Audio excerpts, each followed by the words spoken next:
Marrying a plumber is social suicide, Jasmine. My mother hissed those words at me, her face twisted in disgust as she looked at the man I loved. My sister laughed, covering her mouth with a hand weighed down by a flashy diamond ring, asking if my fiancé knew how to unclog a toilet for the guests. My father simply turned his back, writing a check that he said was the price of my dignity. They thought they had won. They thought stripping me of my inheritance and boycotting my wedding would break me. I walked down the aisle alone, with no father to give me away, while they posted photos from a luxury spa day. They did not know that the man they called a dirty laborer was secretly the owner of the city's largest infrastructure empire. And they certainly did not expect that their cruelty would be broadcast to the world when my husband's face appeared on national television during the Super Bowl, while they sat in a house they no longer owned. My name is Jasmine, and at 35 years old, I learned that blood might be thicker than water, but it can also be toxic enough to poison your entire life. Before I tell you how I went from being the family disgrace to the woman who held the deed to their mansion, please hit that like button and subscribe. If you have ever been underestimated by the people who were supposed to love you the most, let me know your story in the comments below. The nightmare began on a Tuesday evening at Le Monde, the most pretentious French restaurant in Chicago. The air inside smelled of truffle oil and old money. My parents, Patricia and Clarence, sat on the velvet banquette like royalty holding court. Next to them sat my younger sister Ebony and her husband Chad, a man whose smile always looked like he was trying to sell you something you did not need. I sat across from them, my hand resting on the knee of my fiancé, Darius. His hands were clean, scrubbed raw before we came, but I could still feel the roughness of his palms. Hard-working hands. Honest hands. I took a deep breath, the kind that rattles in your chest, and placed our wedding invitation on the table. It was simple, elegant, printed on cream cardstock. My mother, Patricia, stared at it. She did not smile. She did not reach for it with excitement. Instead, she extended her manicured hand and pinched the corner of the envelope between her thumb and forefinger, lifting it as if it were a soiled napkin she had found on the subway floor. She held it away from her body, her nose wrinkling slightly. "Is this a joke, Jasmine?"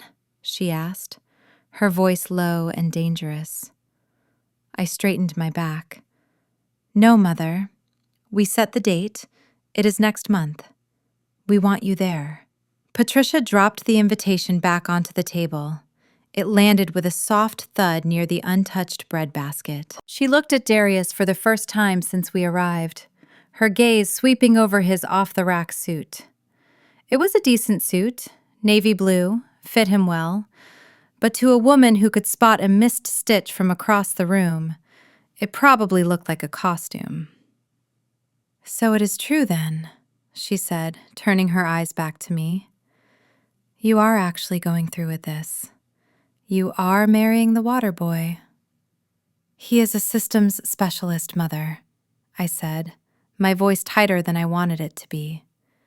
"He manages complex infrastructure." "He is a plumber, Jasmine," she cut me off, her voice raising just enough to make the couple at the next table glance over. "Let us call a spade a spade. He fixes toilets. He crawls under sinks. He deals with human waste. And you, a landscape architect with a master's degree, want to bring him into this family? Do you have any idea how that looks?" Darius squeezed my knee under the table. His face remained calm, a mask of stone. He had promised me he would be civil, no matter what they threw at him. I squeezed back, grateful for his strength, but inside, I was burning. "It is honest work, Mrs. Vance," Darius said, his voice deep and steady. "It pays the bills. And I love your daughter." Chad let out a snort of laughter. He swirled his glass of expensive red wine, looking at Darius with pure amusement. Pays the bills, huh? That is cute. But does it pay for the lifestyle Jasmine is used to? Or are you planning to have her clipping coupons while you are out plunging someone's overflow? Ebony giggled, leaning her head on Chad's shoulder. She held up her hand, letting the light catch the oversized diamond on her finger. Oh, stop it, Chad. Be nice. Maybe Darius can give us a discount. We have been meaning to upgrade the master bath in the new estate. Hey, Darius, do you charge extra for weekends, or is that included in the family rate? The disrespect was so casual, so practiced. They tossed insults like confetti. I looked at my father, Clarence. He had been a surgeon for 30 years. He was a man of science, of logic. Surely he saw how cruel this was. Dad, I said, pleading with my eyes, please. My father sighed, taking a slow sip of his water. He set the glass down and looked at me with tired, disappointed eyes. Jasmine, we have standards. Your mother and I have worked our whole lives to build this reputation. We are members of the Jack and Jill board. We host charity galas. When people ask who our son-in-law is, what are we supposed to say? That he cannot come to the gala because he is fixing a leak in the basement?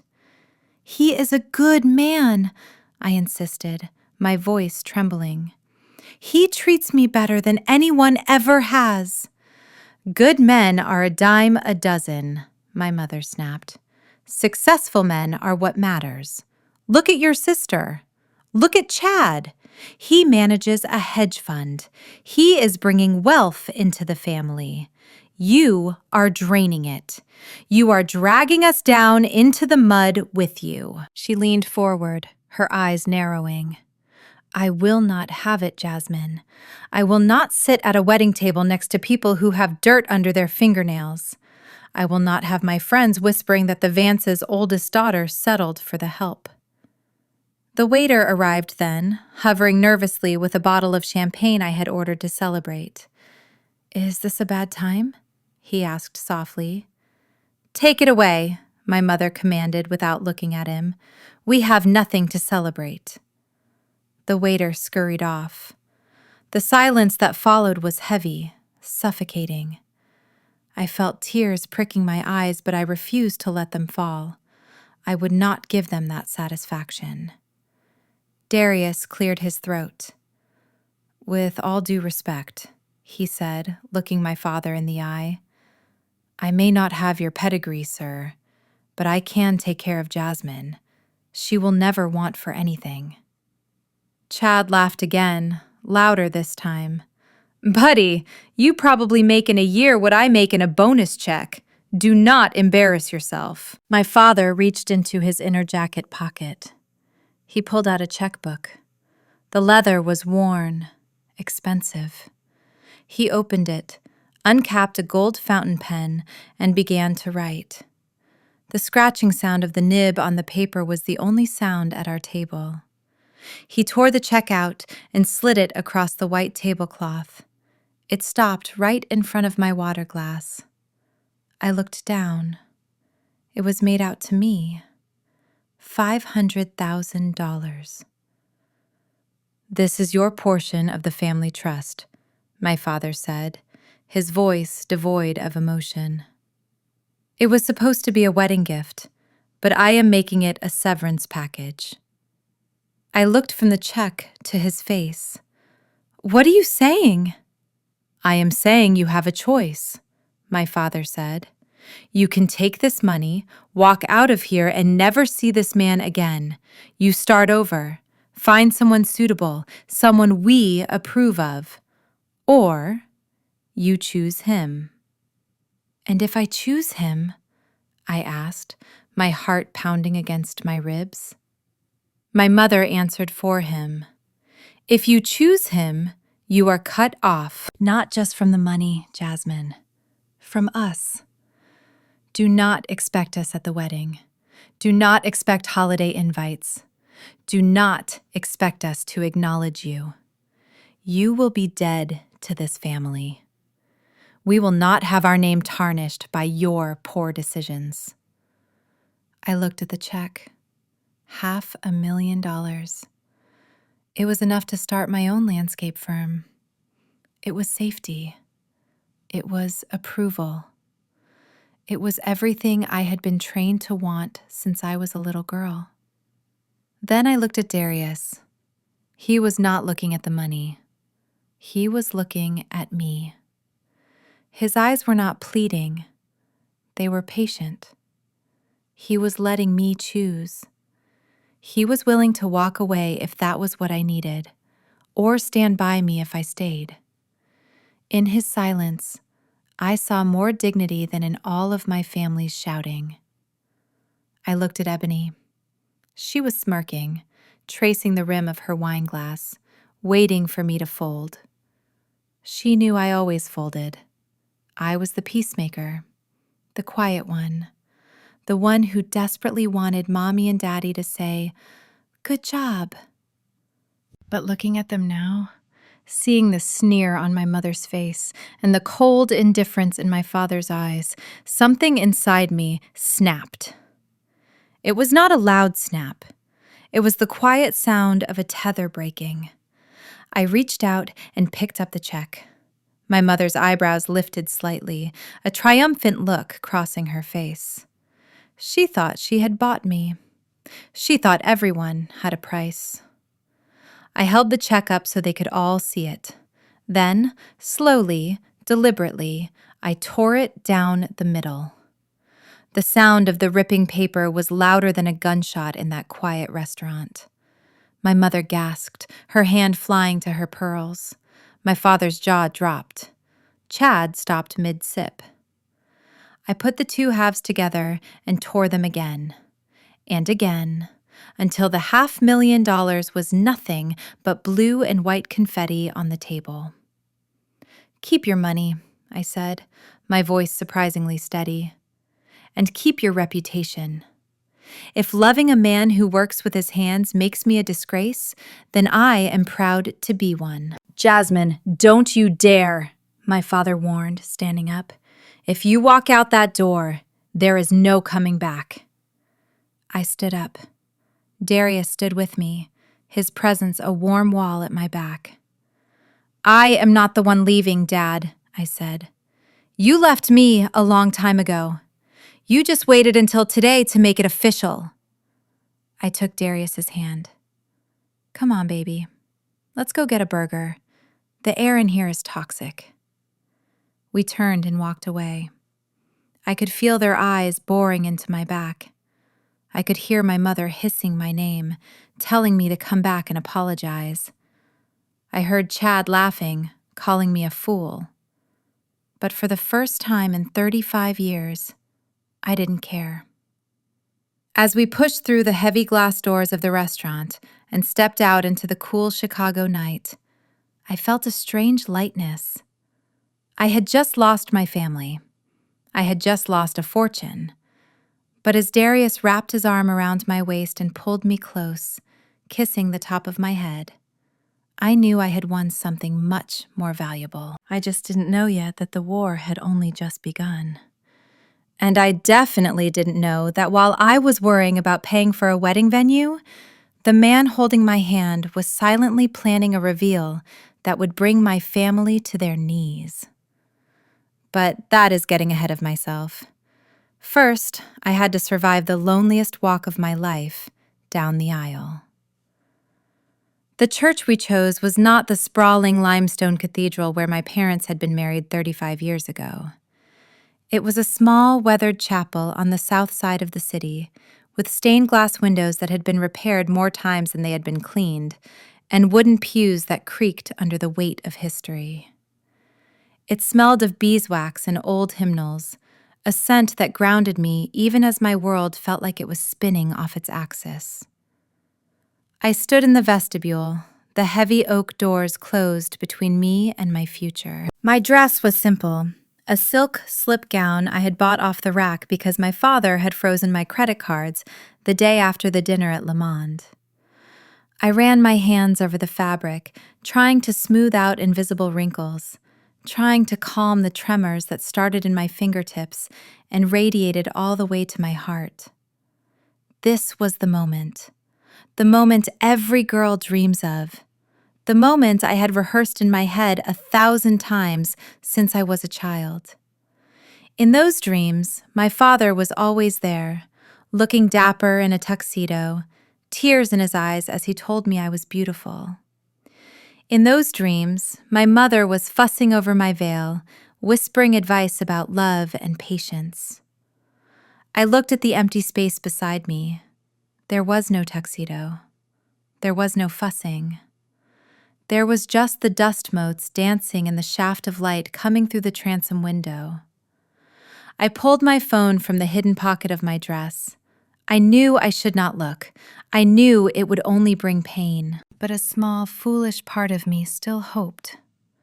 Maybe they were just late. Maybe they had a change of heart. Maybe they remembered that I was their daughter and that love was supposed to be unconditional. I unlocked the screen.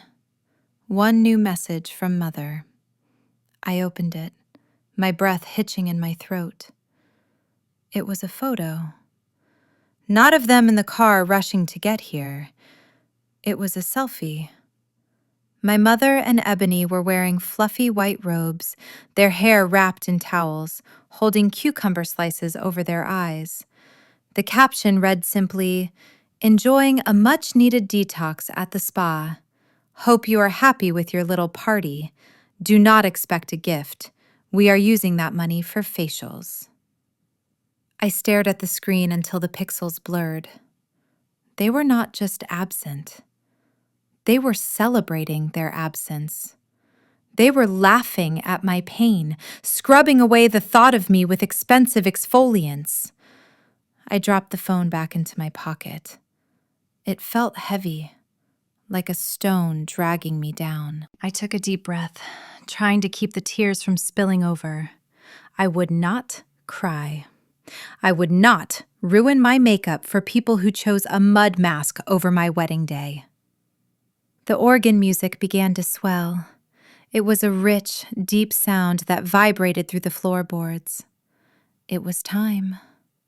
I signaled to the usher to open the doors. As the heavy wood swung outward, the interior of the church was revealed to me, and the sight nearly brought me to my knees.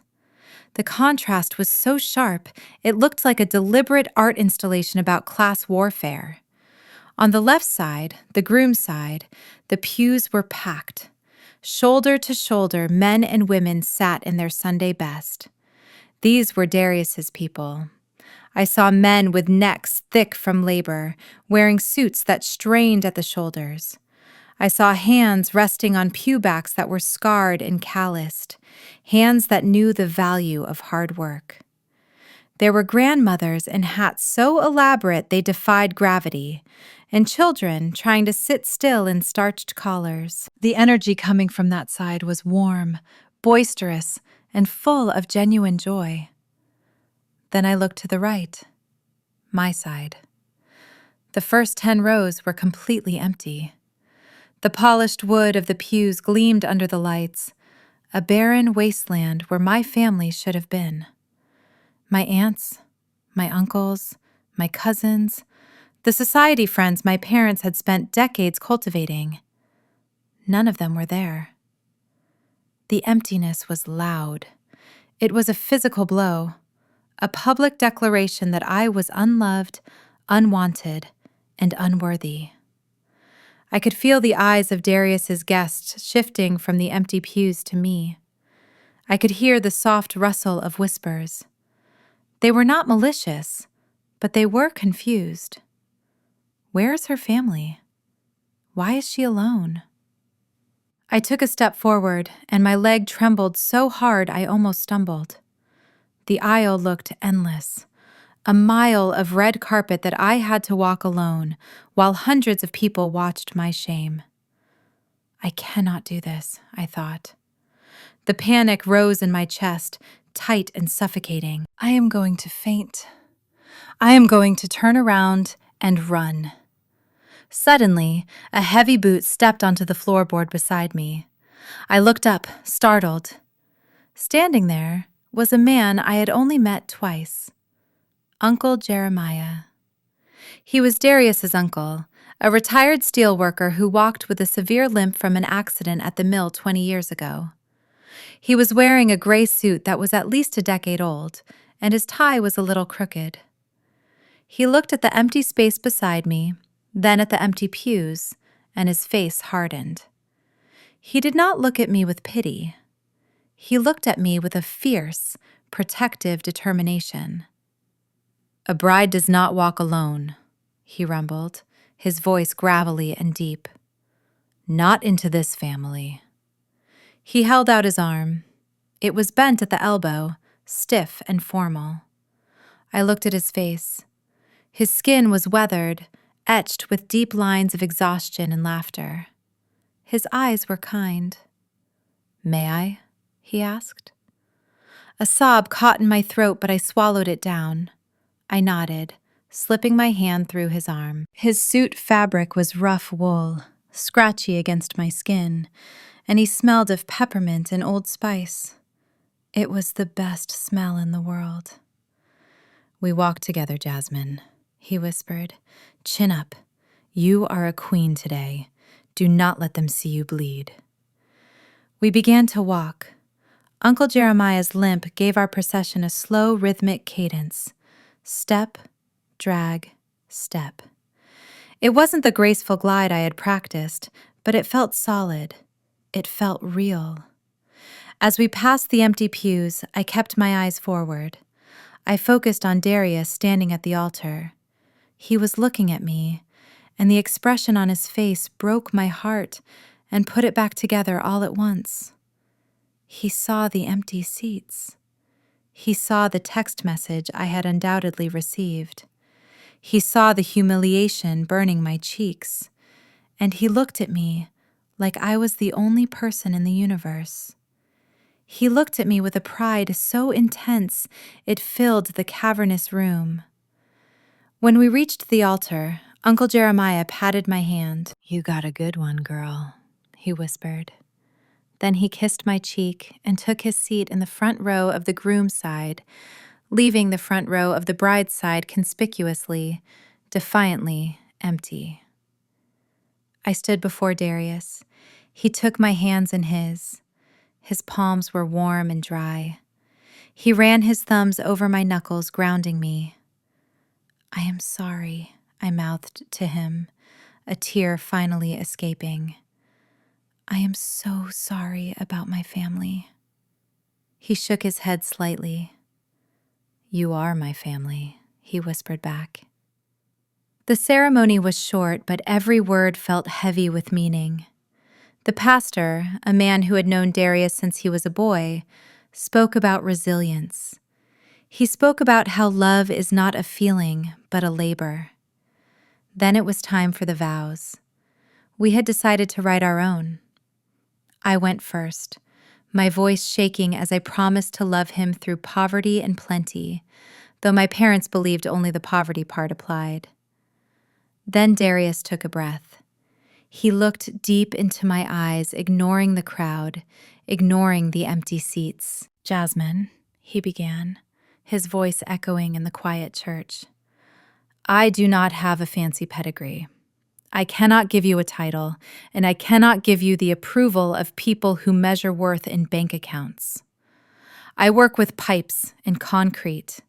I work with the things people bury underground and forget about." He paused, squeezing my hands tighter. "But I know something about building. I know that a house is only as strong as what lies beneath it. Your family offered you a mansion built on sand, pretty to look at, but ready to collapse at the first sign of rain. I am offering you something else. I vow to be your bedrock. I vow to build a foundation for us that no storm, no earthquake, and no amount of hate can ever knock down. I will protect you. I will honor you. And I promise you as long as there is breath in my lungs, you will never walk alone again." There was not a dry eye on the left side of the church. Even on the right side, the empty pews seemed to absorb the weight of his promise. I kissed him. It wasn't a polite society wedding peck. It was a kiss of desperation and salvation.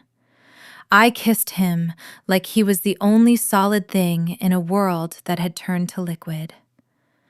When we turned to face the congregation as husband and wife, a cheer erupted from Darius's side that shook the rafters. It was loud, raucous, and completely lacking in decorum. It was perfect. We walked back down the aisle, past the ghost town of my past, and into the embrace of my future. Outside, the late afternoon sun was dipping low, painting the sky in shades of bruised purple and orange. There was no white limousine waiting for us. There was no vintage Rolls-Royce. Parked at the curb was Darius's work truck. It was a Ford F-150 that had seen better decades.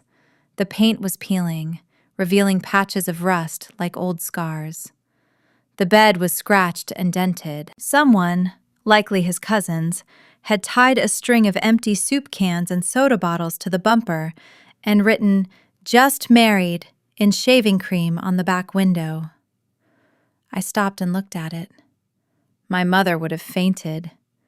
Ebony would have live-streamed it as a comedy sketch.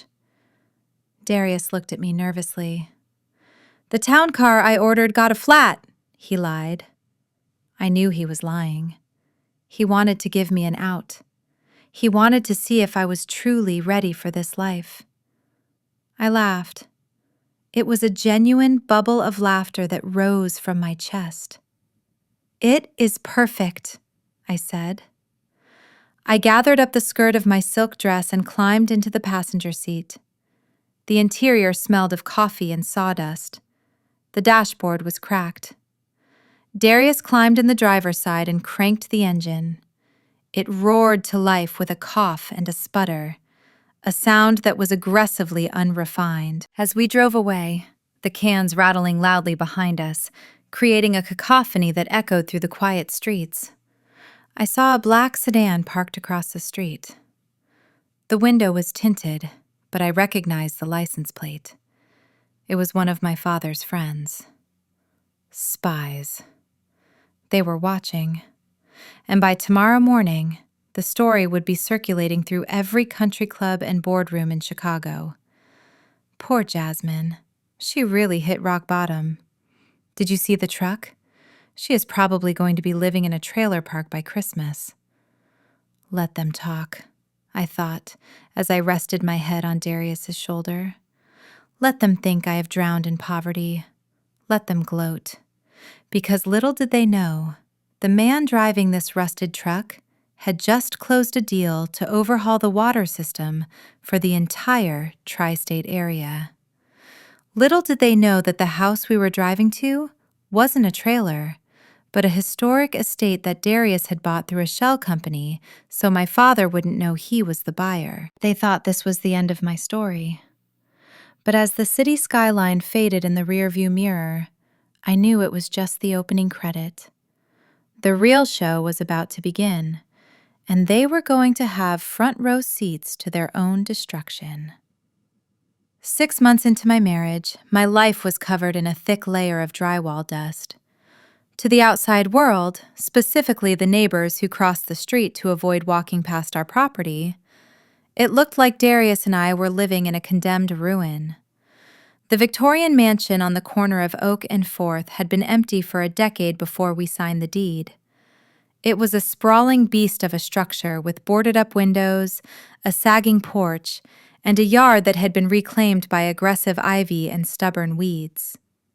I spent my days in heavy canvas overalls, my hair wrapped in a silk scarf to protect it from the debris, hauling stones and tearing down rotted trellises. My hands, once accustomed to drafting pencils and computer mice, were now rough, stained with soil and mortar, and I loved it. For the first time in my life, I was not just designing a landscape on a screen. I was building it with my own sweat. But to anyone driving by, especially anyone from my former life, it looked like rock bottom. It was a Tuesday afternoon, unseasonably warm for Chicago, and I was on my knees in the front yard. I was carefully laying reclaimed cobblestones for the new winding path that would eventually lead to the rose garden I had designed. I wiped sweat from my forehead with the back of my gloved hand, leaving a streak of dirt across my cheek. That was when I heard the engine. It was not the rumble of a delivery truck or the sputter of a commuter sedan. It was the purr of a high-performance engine. I knew that sound. It was the sound of money. I looked up to see a pearl-white Porsche Cayenne slowing down to a crawl right in front of our gate. The windows were tinted dark, preventing me from seeing inside, but I did not need to see. I knew that car. It belonged to my sister, Ebony. My stomach tightened, a reflex honed by 35 years of her passive-aggressive torment. I considered ducking behind the overgrown hydrangeas, but it was too late. The passenger window slid down with a smooth electric hum. Ebony sat there, oversized sunglasses perched on her nose, looking at me with a mixture of horror and delight. Beside her, in the driver's seat, was my mother, Patricia. She was clutching the steering wheel as if she were afraid the poverty of my house might be contagious and jump through the window to infect her leather upholstery. "Oh my God, Jasmine," Ebony called out, her voice dripping with fake concern. "Is that you?" I slowly stood up, brushing the dirt from my knees. I walked toward the gate, keeping my chin high. "Hello, Ebony." "Hi, Mom." My mother did not say hello. She just stared at my dirty overalls, her lips pressed into a thin white line. She looked at the peeling paint on the siding of the house, at the pile of debris Darius had cleared from the foyer that morning, and then back at me. "We heard rumors," Ebony said, leaning her arm out the window. "People said you were living in the old Henderson place, but I told them no way. Jasmine might be desperate, but she is not crazy. This place is a dump. It should be condemned." "It has good bones," I said, keeping my voice neutral. "We are fixing it up." "Fixing it up," Ebony laughed, a sharp, barking sound. "Honey, you do not fix up a disaster like this. You bulldoze it. But I guess you cannot afford a bulldozer, can you?" "We are taking our time," I said. "We want to preserve the history." "History," my mother scoffed, finally speaking. "It looks like a crack house, Jasmine. Is this what you left us for? Is this the great love story you threw away your inheritance for? Living in squalor, digging in the dirt like a common laborer." "I am a landscape architect, Mom," I reminded her. "This is what I do." "You used to hire people to do this," she snapped. "Now look at you. You look like the help." I gripped the iron bars of the gate. I wanted to tell them. I wanted to scream the truth so loud it shattered their windows. I wanted to tell them that this wasn't just some rundown shack. This was the historic Galloway Estate, a 5,000 square foot architectural masterpiece that had been off the market for 50 years. I wanted to tell them that underneath the peeling paint was hand-carved mahogany woodwork that was priceless. I wanted to tell them that the stained glass windows we were restoring were made by Tiffany Studios. Most of all, I wanted to tell them that Darius had bought it for cash. No mortgage, no loans. He bought it through a trust so nobody would know, and he put the deed in my name as a wedding gift. We weren't living here because we had to. We were living here because we were meticulously restoring it to be a palace that would make my parents' cookie-cutter mansion look like a dollhouse. But I bit my tongue. Ebony pulled her phone out and snapped a picture of me. I blinked, blinded by the flash. I am just going to post this on the family group chat, she said, tapping away. Everyone has been so worried about you. They need to know you are managing. She looked past me, trying to peer into the dark windows of the house. Is your husband home? She asked, dropping her voice to a conspiratorial whisper. He is working, I said. Of course he is, Ebony smirked. Listen, Jazz, I was actually going to call you. Chad and I are having some issues with the plumbing in the guest wing of our new place. Since Darius needs the work, maybe you could send him over. We will pay double his hourly rate. You know, to help you guys out with groceries or soap. She wrinkled her nose as she said it, implying that I smelled. I felt the heat rising in my cheeks. It wasn't shame anymore. It was pure, unadulterated rage. They weren't just insulting me. They were insulting the man who was currently inside that house, supervising a team of 12 master craftsmen. I opened my mouth to tell her exactly where she could shove her plumbing offer. I was going to tell her that Darius's company had just signed a contract to overhaul the city's entire water grid, and that he made more in a minute than Chad made in a month. But before I could speak, a warm, heavy hand landed on my shoulder. I jumped slightly and looked back. Darius was there. He had come out of the house quietly. He wasn't wearing his suit today. He was wearing work boots and a dusty t-shirt that clung to his chest. He looked rough, strong, and completely unbothered. He didn't look at the car. He looked at me. Everything okay here, baby? He asked, his voice calm and deep. Ebony's eyes widened a fraction. Even covered in dust, Darius was an imposing figure. Just saying hello to the family, Darius, Ebony called out, recovering her composure. We were just offering you some work. We know things must be tight. Darius finally looked at them. He didn't smile. He didn't frown. He looked at them with the detached curiosity of a scientist observing a bug under a microscope. We're doing just fine, thank you, Darius said. We have plenty of work to keep us busy. Suit yourself, Ebony said, rolling up the window. Don't come crying to us when the roof caves in on you. My mother refused to look at Darius. Drive, Ebony, she commanded. I have seen enough. The Porsche engine revved, and they peeled away, tires kicking up a cloud of dust that settled over us. I watched them go, my hands shaking at my sides. Why didn't you let me tell them? I demanded, turning to Darius. Why do we have to take that? Did you hear what she said? She offered you charity work. Darius, she treated you like a beggar. Darius smiled, a slow, easy smile that reached his eyes. He reached out and brushed a smudge of dirt from my cheek. Let them talk, Jasmine, he said softly. Let them think we are destitute. Let them think we are broken. But why? I asked, tears of frustration stinging my eyes.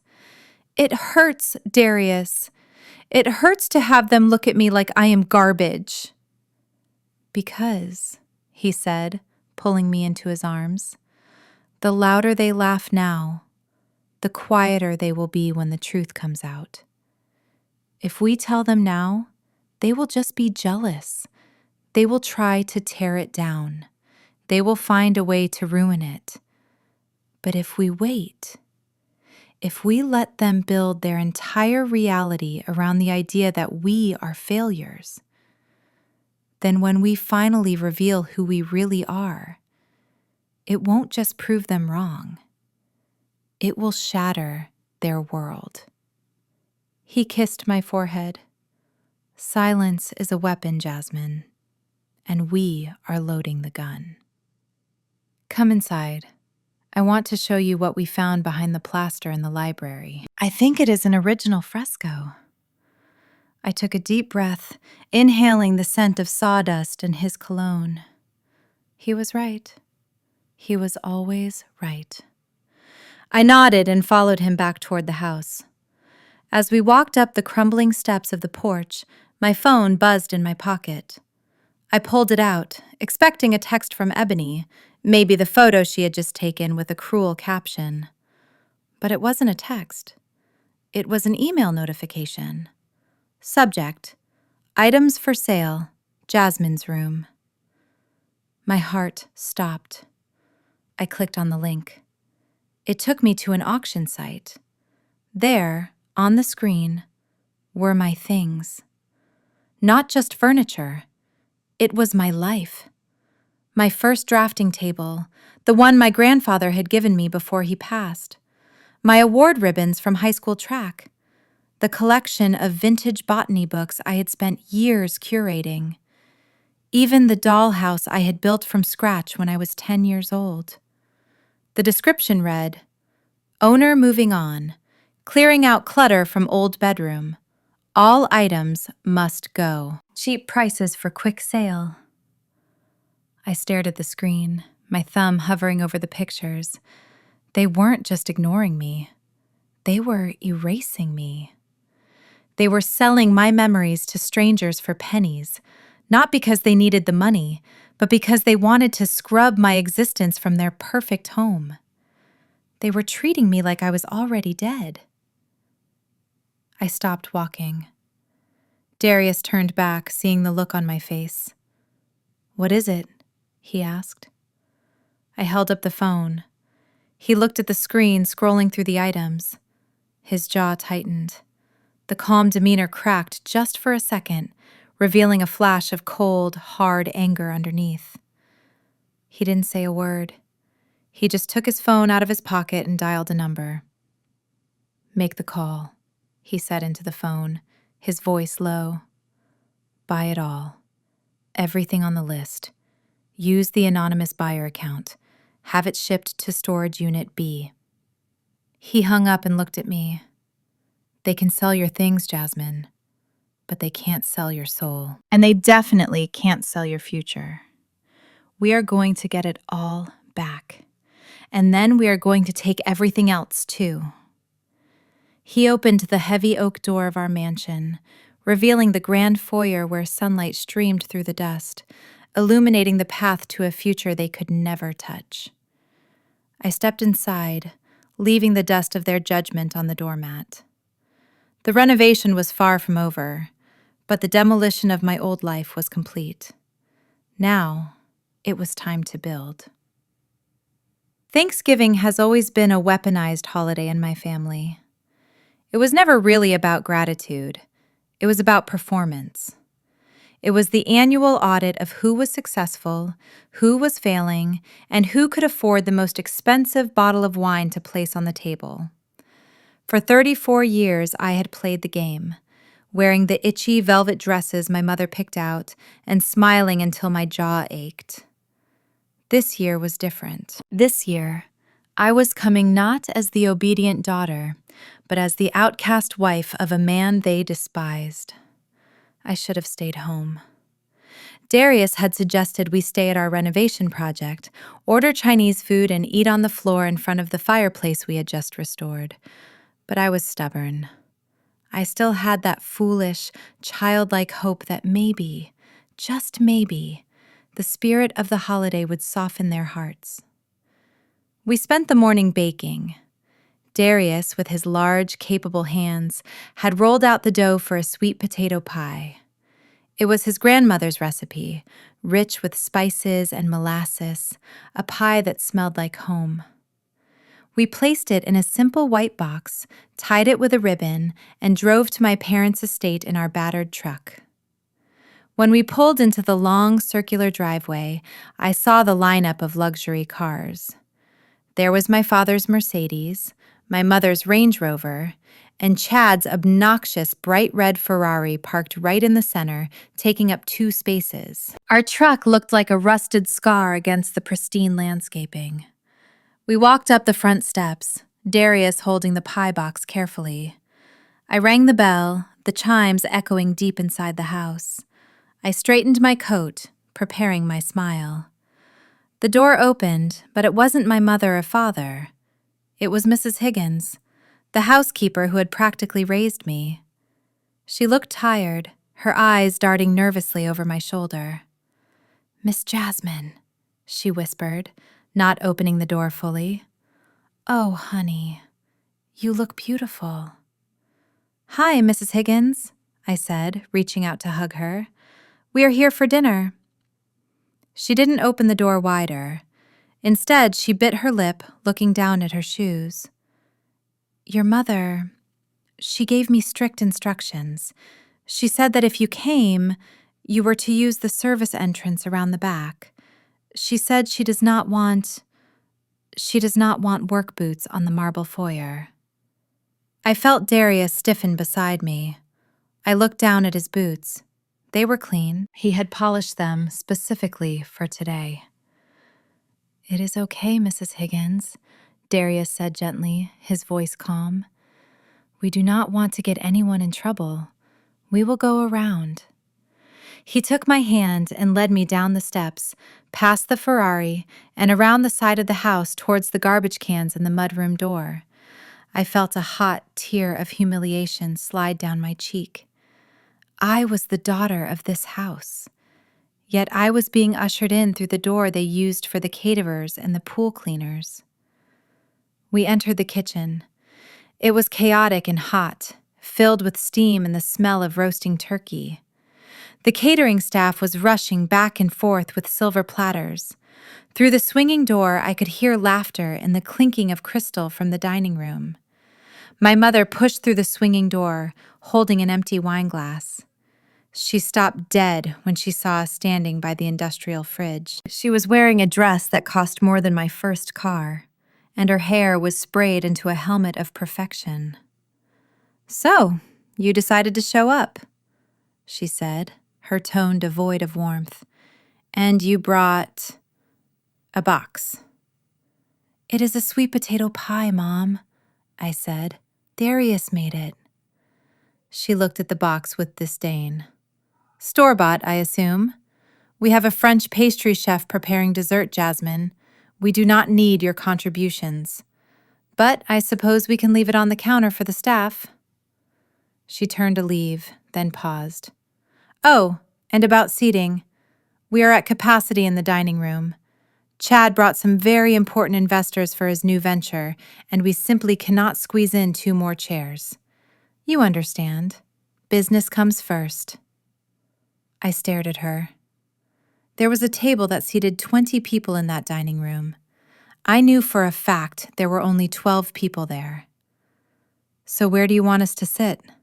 I asked, my voice trembling. "There is a perfectly good table right here," she said, gesturing to the small, round laminate table in the corner of the kitchen, where Mrs. Higgins usually drank her coffee. "You will be more comfortable here anyway. You will not have to worry about using the wrong fork." She turned and marched back into the dining room, the door swinging shut behind her, cutting off the view of the chandelier and the candlelight. Darius set the pie down on the counter. He looked at me, his eyes searching my face. "We can leave, Jas. Say the word." "No," I said, pulling out a metal folding chair. "If they want to treat us like the help, fine. But I am going to eat my turkey. I am not letting them starve me out." We sat in the kitchen, eating off paper plates that Mrs. Higgins apologized profusely for giving us. We could hear every word from the dining room. The conversation was dominated by one voice, Chad. He was holding court, his voice loud and booming, lubricated by expensive scotch. "Gentlemen," he was saying, "the traditional market is dead. Real estate? Too slow. Stocks? For dinosaurs. The future is the blockchain. The future is future coin. I heard my father's voice, eager and desperate. Tell us more about the returns, Chad. You said something about double digits? Double digits? Chad laughed. Clarence, please. That is for amateurs. With the algorithm I have developed, we are seeing monthly returns of 40% minimum. It is a proprietary volatility index that leverages global instability. 40%, my mother gasped. That is incredible. It is guaranteed, Chad said smoothly. But the window is closing. I am only opening this round of funding to family and close associates. I want you guys to be part of this. I want you to retire in style. I am talking private jets, Clarence, not just first class. I saw Darius stop eating. He tilted his head, listening. He put his fork down and wiped his mouth. He stood up. Where are you going? I asked. He didn't answer. He just pushed the swinging door open and walked into the dining room. I scrambled to follow him. The room went silent as we entered. 12 faces turned to look at us. Chad was standing at the head of the table, a projector screen set up behind him showing a graph that went straight up like a rocket. Darius walked over to the sideboard where Chad had spread out some glossy brochures. He picked one up. His eyes scanned the pages rapidly. "Excuse us," my father barked, his face turning red. "We are in the middle of a meeting. Go back to the kitchen." Darius ignored him. He looked at Chad. "This prospectus," Darius said, his voice calm but carrying to every corner of the room. "It lists your liquidity provider as a shell company based in the Caymans. And this graph, it shows a linear growth trajectory that is mathematically impossible in a volatile market without a Ponzi structure." Chad's smile faltered for a fraction of a second, then returned, tighter than before. "Who let the plumber in?" Chad joked, looking at his investors. "Sorry, guys, the help is getting confused by the big words." Darius didn't blink. He tossed the brochure back onto the table. "I am just reading the fine print, Chad. You are promising 40% monthly returns based on an arbitrage bot. But your disclosure statement says you have total discretion over withdrawal limits. That means once the money goes in, you can lock it there indefinitely." I looked at Darius in shock. I knew he was smart, but I didn't know he understood complex financial derivatives. My mother stood up, slamming her hand on the table. "Enough!" She pointed a shaking finger at Darius. "How dare you? How dare you come into my house, eat my food, and then try to sabotage your brother-in-law? You are jealous. That is what this is. You are jealous because Chad is a genius, and you spend your days with your hands in toilets." "Dad," Darius said, turning to my father, "do not put your pension in this. Please. I see red flags all over this. The yield spread does not make sense. You are an embarrassment," my father spat, standing up to join my mother. "You know nothing about finance. You are a laborer, a blue-collar nobody. Get out of my sight, and take your wife with you." Darius looked at my father for a long moment. He didn't look angry. He looked sad. "I am trying to help you, Clarence," Darius said softly. "Help us?" Chad laughed. "You want to help? Go fix the leak in the guest bathroom. That is what you are good for. Leave the thinking to the men in suits." The investors chuckled, swirling their brandy. I felt something break inside me. It wasn't my heart this time. It was the last chain binding me to their approval. "Come on, Darius," I said, my voice cold and hard. "Let's go." We turned and walked out, We didn't go out the back door. We walked right through the front foyer, our boots clicking loudly on the marble my mother loved so much. As we passed the kitchen on our way out, I looked through the open door. I saw Mrs. Higgins clearing our paper plates, and there, sitting on top of the overflowing trash can, was the white box, the sweet potato pie. They hadn't even opened it. They had thrown it away like garbage, just like they had thrown away Darius's warning. I stopped and looked at it. That pie was made with love. It was made with tradition. And now it was sitting next to coffee grounds and potato peelings. Darius put his hand on my back. "Leave it, Jazz. They don't deserve the sweetness." He opened the front door, and we stepped out into the cold November air. The wind was biting, but it felt clean. Behind us, inside the warm mansion, my parents were currently signing away their entire life savings to a man who would smile as he robbed them blind. I climbed into the truck and watched the house as we drove away. It glowed with golden light, looking like a postcard of the American dream. But I knew the truth. It was a house of cards, and the wind was starting to pick up. Darius reached across the center console and took my hand. His fingers were warm. "I am sorry about the pie," he said. I squeezed his hand. "Do not be. They are going to choke on what Chad is feeding them." We drove home to our dusty, half-finished renovation. We stopped at a gas station and bought turkey sandwiches wrapped in plastic. And as we sat on the floor of our library, surrounded by drop cloths and paint cans, eating gas station turkey, I realized it was the best Thanksgiving dinner I had ever had. Because for the first time, I wasn't hungry for their love anymore. I was full. And I was ready for the war that was coming. 2 months of silence followed that disastrous Thanksgiving dinner.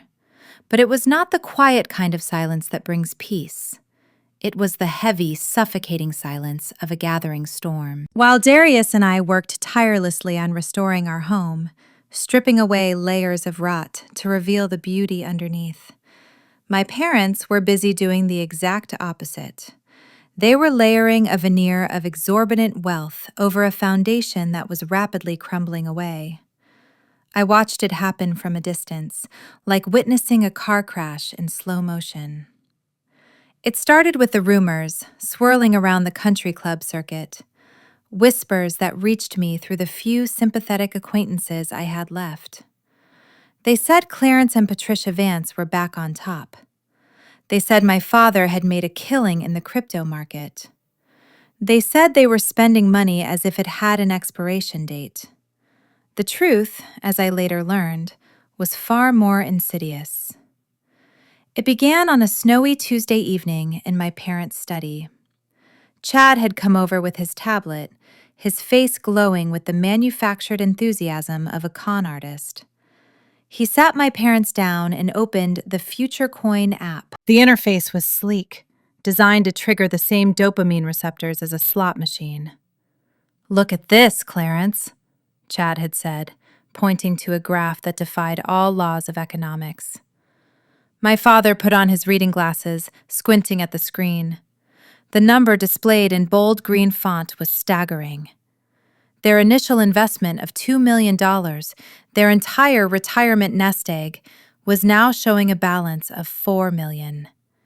In just 8 weeks, they had supposedly doubled their net worth. "It is beautiful, isn't it?" Chad whispered, leaning back with a satisfied smirk. "And the best part? The market is just warming up. We are projecting another 30% jump by spring." My mother, Patricia, let out a breathless laugh, clutching her pearls. $4 million! Clarence, do you know what this means? It means we were right. It means we are vindicated. It means we can stop worrying about penny pinching, Chad encouraged.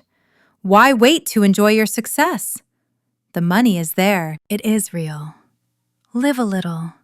You deserve it after dealing with all the unpleasantness with Jasmine. That was all the permission they needed, intoxicated by the phantom numbers on a screen, believing they were untouchables. My parents went on a spending spree that would have made a lottery winner blush. The first purchase was a brand new Jaguar F-Type for my father. He drove it around town with the top down, despite the freezing Chicago winter, desperate to be seen. Next came the remodel of the sunroom, commissioned to a designer who charged $500 just to look at a swatch of fabric. My mother bought a sable fur coat that cost more than my first year of college tuition. They were spending liquid cash they did not have, charging up credit cards and taking out lines of credit, convinced that the digital gold in Chad's app would pay for it all whenever they decided to cash out. They were feasting on a mirage. Meanwhile, the cruelty towards me escalated. Since they felt rich, they felt entitled to punch down. I was sanding the banister in our foyer, my hair covered in sawdust, when my phone buzzed. It was a notification from Instagram. Ebony had tagged me in a post. I wiped my hands on my overalls and opened the app. The photo was of Ebony and my mother. They were sitting in the back of a limousine, holding flutes of champagne.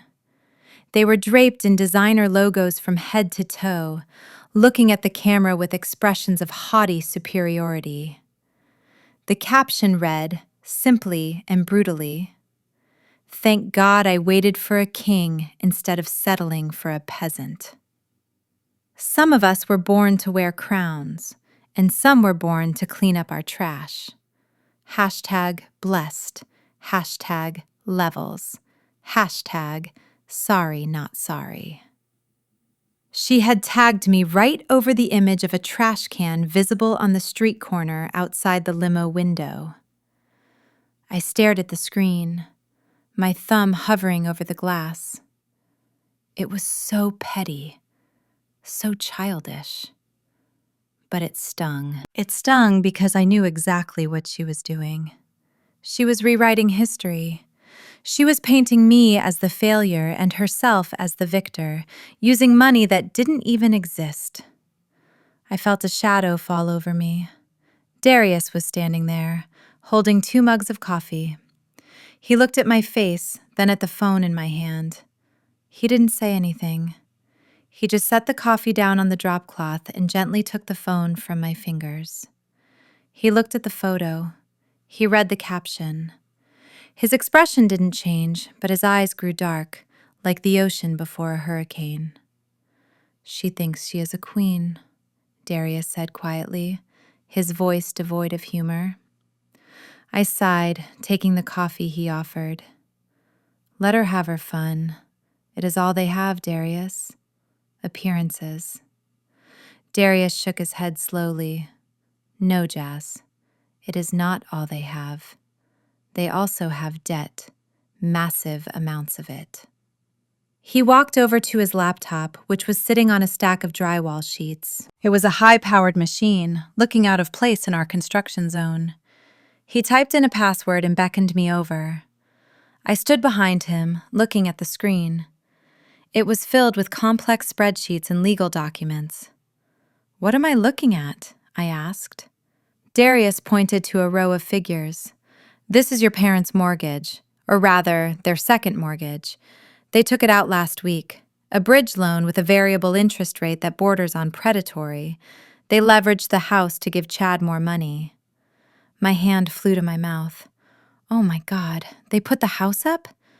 "Everything," Darius said. "And here is the interesting part. The bank that holds the note? They are looking to offload some of their riskier assets before the quarter ends. Your parents' credit score has taken a hit because of the credit card utilization. They are considered high risk." He clicked a button that said Execute Purchase. A loading bar appeared on the screen. "What are you doing?" I whispered, my heart pounding. "I am buying the note," Darius said calmly, "through a shell corporation. As of 10 seconds from now, the bank doesn't own their debt anymore. I do." The screen flashed green. Transaction complete. I stared at him. You own my parents' house? Technically, I own the loan that secures the house, Darius corrected. As long as they make their payments, nothing changes. But the moment they default, the moment that bubble of Chad's bursts and they miss a single payment, I have the right to foreclose. But why? I asked, sinking onto a bucket of primer. Why would you want that headache? Because, Darius said, turning to face me, his face grim. When they fall, and they will fall, Jasmine, I want to be the one holding the safety net, or the gavel, depending on how they treat you. He closed the laptop. Besides, he added, his voice softening, I am tired of them looking down on you. I want them to know that the roof over their heads is provided by the plumber they despise. But we won't tell them yet. We will wait for the perfect moment. That moment came sooner than I expected. A week later, a thick envelope arrived in our mailbox. It was made of heavy, cream-colored cardstock, embossed with gold leaf. It smelled of expensive perfume. I opened it standing on our front porch. Inside was a formal invitation, the Vance family annual Super Bowl party. It was the social event of the season for their circle. It was where business deals were made and status was flaunted. There was a handwritten note at the bottom in my mother's jagged calligraphy script. Jasmine, we decided to be the bigger people and invite you. It is time you saw what real success looks like. Maybe it will inspire you to demand more from your life. Please come. We want you to see the new car. And then the kicker. P.S. Please tell your husband to dress appropriately. We do not want him showing up in protective gear. We have just had the carpets cleaned. I lowered the card, my hands shaking with a mixture of rage and adrenaline. They weren't inviting us to make amends. They were inviting us to be props. They wanted an audience for their glory, and who better to witness their triumph than the daughter they considered a failure? I walked into the house, finding Darius in the kitchen. He was on the phone with his publicist, discussing the logistics of the commercial airing during the halftime show. I slammed the invitation down on the marble island we had just installed. We are going, I said. Darius looked at the card, then at me. He raised an eyebrow. Are you sure? I tapped the P.S. note with my finger. They want to see success, I said, my voice steady and cold. They want to see what a real power couple looks like. Fine. Let's show them. Darius read the note about the protective gear. A slow, dangerous smile spread across his face. No protective gear, he repeated. Got it. I guess I will just have to wear the Tom Ford Custom. He picked up the invitation and tossed it into the recycling bin.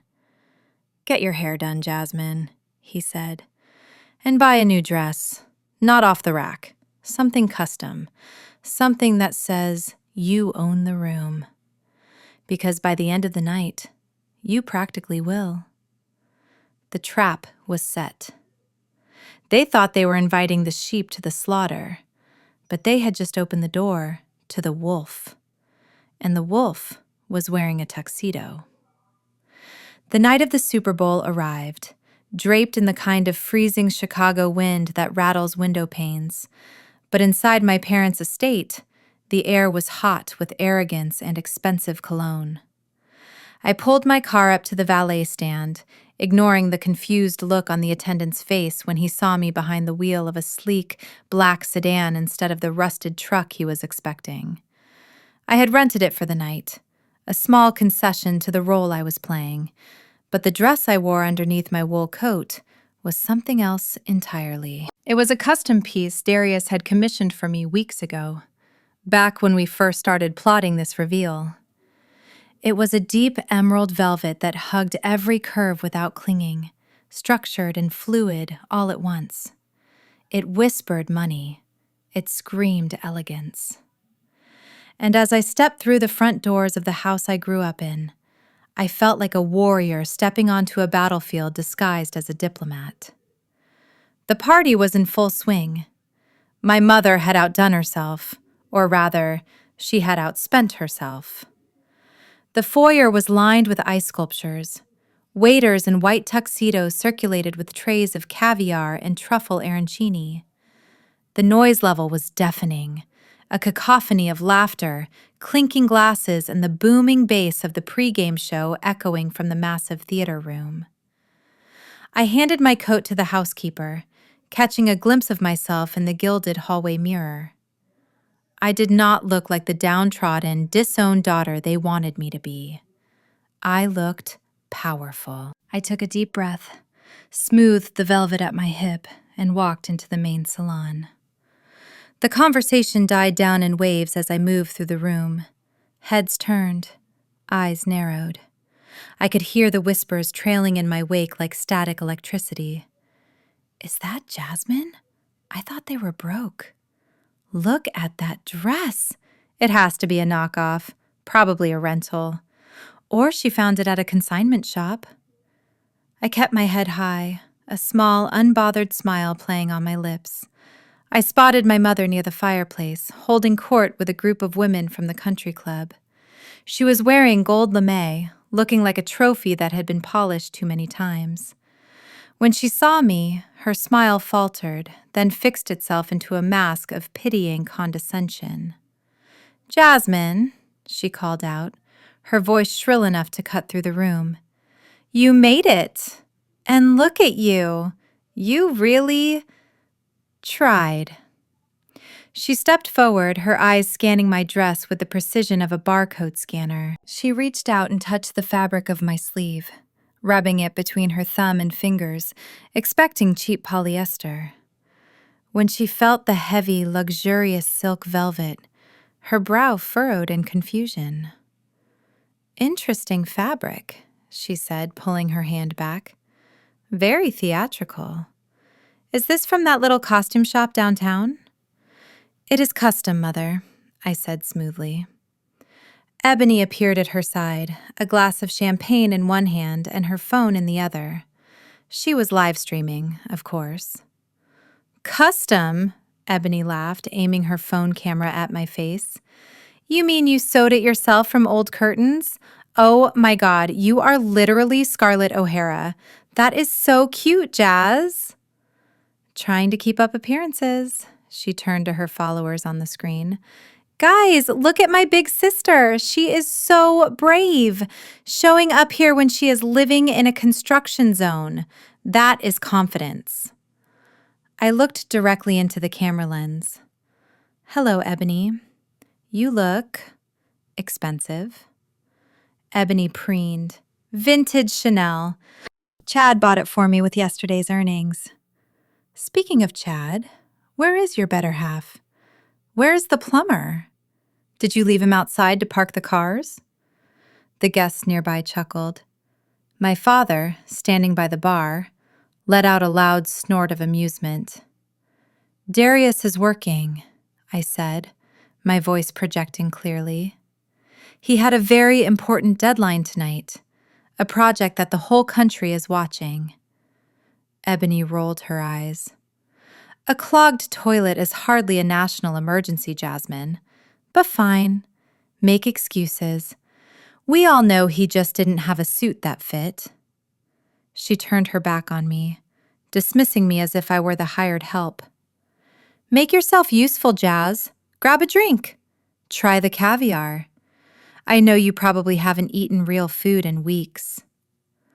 I walked over to the bar, my pulse steady. They were so confident, so secure in their superiority. They had built a fortress out of their own delusions, and they had no idea that I was holding the detonator. The first half of the game was a blur. I mingled on the periphery, deflecting insults with vague smiles. I watched Chad strut around the room, slapping backs and talking about yield curves and crypto wallets. He was the king of the castle, high on the fumes of his own fraudulent success. My father hung on his every word, looking at his son-in-law with the pride he had never shown me. Then it was halftime. This was the main event. In America, the Super Bowl halftime show is a cultural touchstone, but the commercial breaks are where the real power is displayed. A 30-second spot cost millions. Only the titans of industry could afford airtime. Everyone gathered in the theater room. The lights were dimmed. The massive 100-inch screen dominated the wall. My parents sat in the front row, flanked by Chad and Ebony, while the rest of the guests filled the leather recliners behind them. I stood in the back, leaning against the doorframe, sipping sparkling water. The halftime performance ended, and the commercials began. There was a beer ad with a talking dog, a car commercial with a famous actor driving through a desert. The room laughed and commented on each one. Then, the screen went black. For a second, people thought the feed had cut out. The room went quiet. Then, a sound emerged. The low, rhythmic rushing of water. It grew louder, powerful, like a river carving through stone. A logo faded onto the screen in sleek, metallic blue letters. Aquaflow Systems. I saw Chad stiffen. He sat up straighter in his chair. He knew that name. It was the company he owed money to. The company building the infrastructure for his fake housing development. The voiceover began. It was a voice I knew better than my own heartbeat. It was deep, resonant, and commanded absolute authority. Civilization is not built on skyscrapers, the voice said.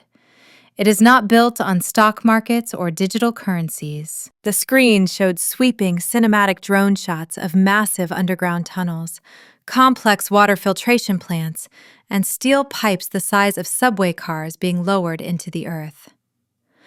It is built on what lies beneath, the voice continued.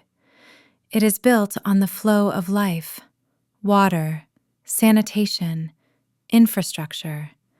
The things you do not see, so that you can live the life you do see. The camera cut to a figure walking through a high-tech control room. The figure was silhouetted at first, wearing a hard hat pointing at a holographic blueprint. Ebony whispered loudly, "Boring. Who cares about pipes? Change the channel." "Hush," my father said, leaning forward. "This production value is incredible." The figure on screen turned. He removed the hard hat. The camera zoomed in.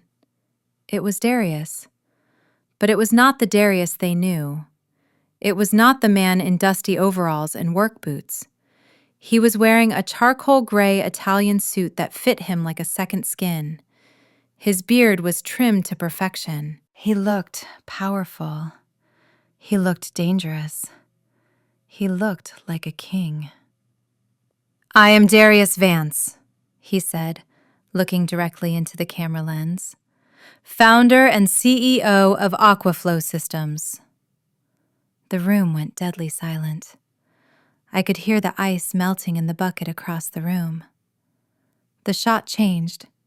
Darius was standing on a podium, cutting a ribbon alongside the President of the United States. The President was shaking his hand, patting him on the back. "We are rebuilding America's veins," Darius said. "One city at a time." A chyron appeared at the bottom of the screen. Darius Vance, CEO, Aquaflow Systems. Project valuation, $4.2 billion. The camera pulled back to reveal Darius standing on the roof of a skyscraper overlooking the Chicago skyline. He looked out over the city, then turned back to the camera with a small, knowing smile. "Some people play with money," Darius said, his eyes seeming to lock onto Chad through the screen. "We build the future. The screen faded to black, leaving only the logo and the website. The commercial ended. The game commentary returned, but in the room, time had stopped. No one moved. No one breathed. It was as if the oxygen had been sucked out of the luxurious theater. Ebony's mouth was hanging open, her phone slipping from her hand onto the plush carpet. Chad was pale, a sickly shade of gray washing over his face. He looked like he was going to vomit. He stared at the screen, his mind trying to reconcile the plumber he had mocked with the titan he had just seen shaking hands with the leader of the free world. My father turned slowly in his seat. He looked confused, disoriented, like a man waking up from a coma. That was him, my father stammered. That was the boy, the plumber. My mother, Patricia, was the last to react. She was holding a crystal flute of vintage champagne, her knuckles white as she gripped the stem. She turned her head slowly to look at the back of the room. She looked at me. I was still leaning against the doorframe. I raised my glass of sparkling water in a silent toast. My expression was calm, serene, and absolutely terrifying. The realization hit her like a physical blow. The dirty overalls, the refusal to discuss money, the calm confidence, the trust fund check I had torn up. It all clicked into place. She realized in that split second that she had called a billionaire a peasant. She realized she had thrown her own daughter away for a man who fixed pipes, only to find out he owned the water. Her hand went limp. The crystal flute slipped from her fingers. It hit the Persian rug but didn't break immediately. It bounced once, hitting the hardwood floor exposed at the edge, and shattered. The sound of the breaking glass was the only thing that broke the silence. "Jasmine," my mother whispered, her voice trembling. I pushed off the doorframe, smoothed my velvet dress, and smiled. "Great halftime show, isn't it?" I said, my voice cutting through the silence like a blade. "I told you he was working on something important." I turned to Chad, whose hands were shaking uncontrollably. "By the way, Chad," I said, "Darius mentioned something about reviewing his vendor contracts tomorrow. I think your development project is on his desk. You might want to check your email." I didn't wait for a response. I didn't wait for the apologies or the screaming or the begging. I simply turned around and walked out of the room, the click of my heels echoing on the floor, leaving the shattered glass and their shattered reality behind me. The game was over. We had just won. The silence in the room was absolute, a heavy blanket that smothered the usual sounds of clinking ice and polite laughter. Every eye was fixed on me, wide with a mixture of disbelief and dawning horror. My mother stood frozen, her hand still hovering in the air where her champagne flute had been seconds before. My father looked as though he had been struck by lightning, his mouth opening and closing without producing a single sound. And Chad, poor, arrogant Chad, looked like a ghost had just walked over his grave. I took a slow, deliberate sip of my sparkling water, the bubbles dancing on my tongue. I let the silence stretch, stretching it until it became uncomfortable, until it became painful for them. I wanted them to sit in it. I wanted them to feel the weight of their own assumptions crashing down around them. "Oh," I said softly, breaking the spell with a voice that was cheerful and light. "That is the project Darius was talking about. He mentioned he had a shareholder meeting tonight. I suppose that is why he could not make it to the party." I set my glass down on a nearby side table. The coaster was made of marble, cold and hard under my fingers. "Well," I continued, smoothing the front of my velvet dress. "It was lovely seeing you all. The halftime show was entertaining, but I really must be going. I have a feeling my husband will be home soon, and we have a lot to celebrate." I turned my back on them. It was the most satisfying movement of my life. I heard a gasp from the corner, likely from one of my aunts who had spent the last year whispering about how I had thrown my life away. I did not look back.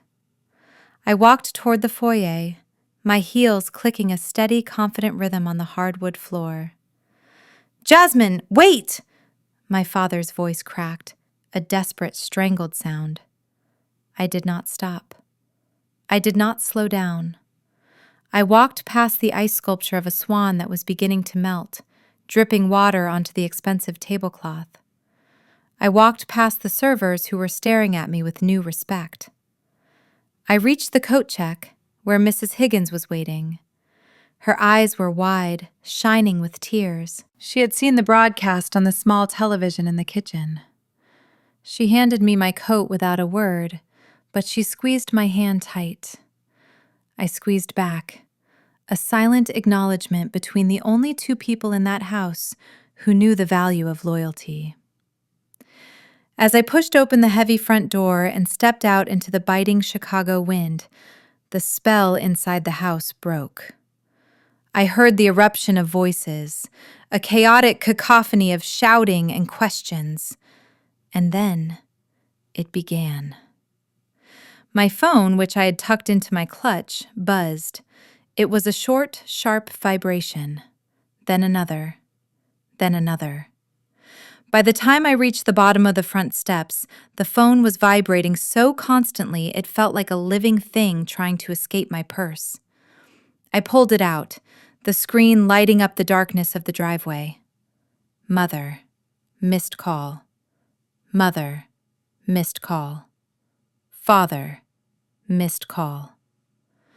I watched the names scroll by, a digital waterfall of desperation. The same people who had blocked my number, who had ignored my birthday, who had laughed when I was removed from the family group chat, were now blowing up my phone with a frantic urgency that bordered on mania. Ebony, missed call. Ebony, text message.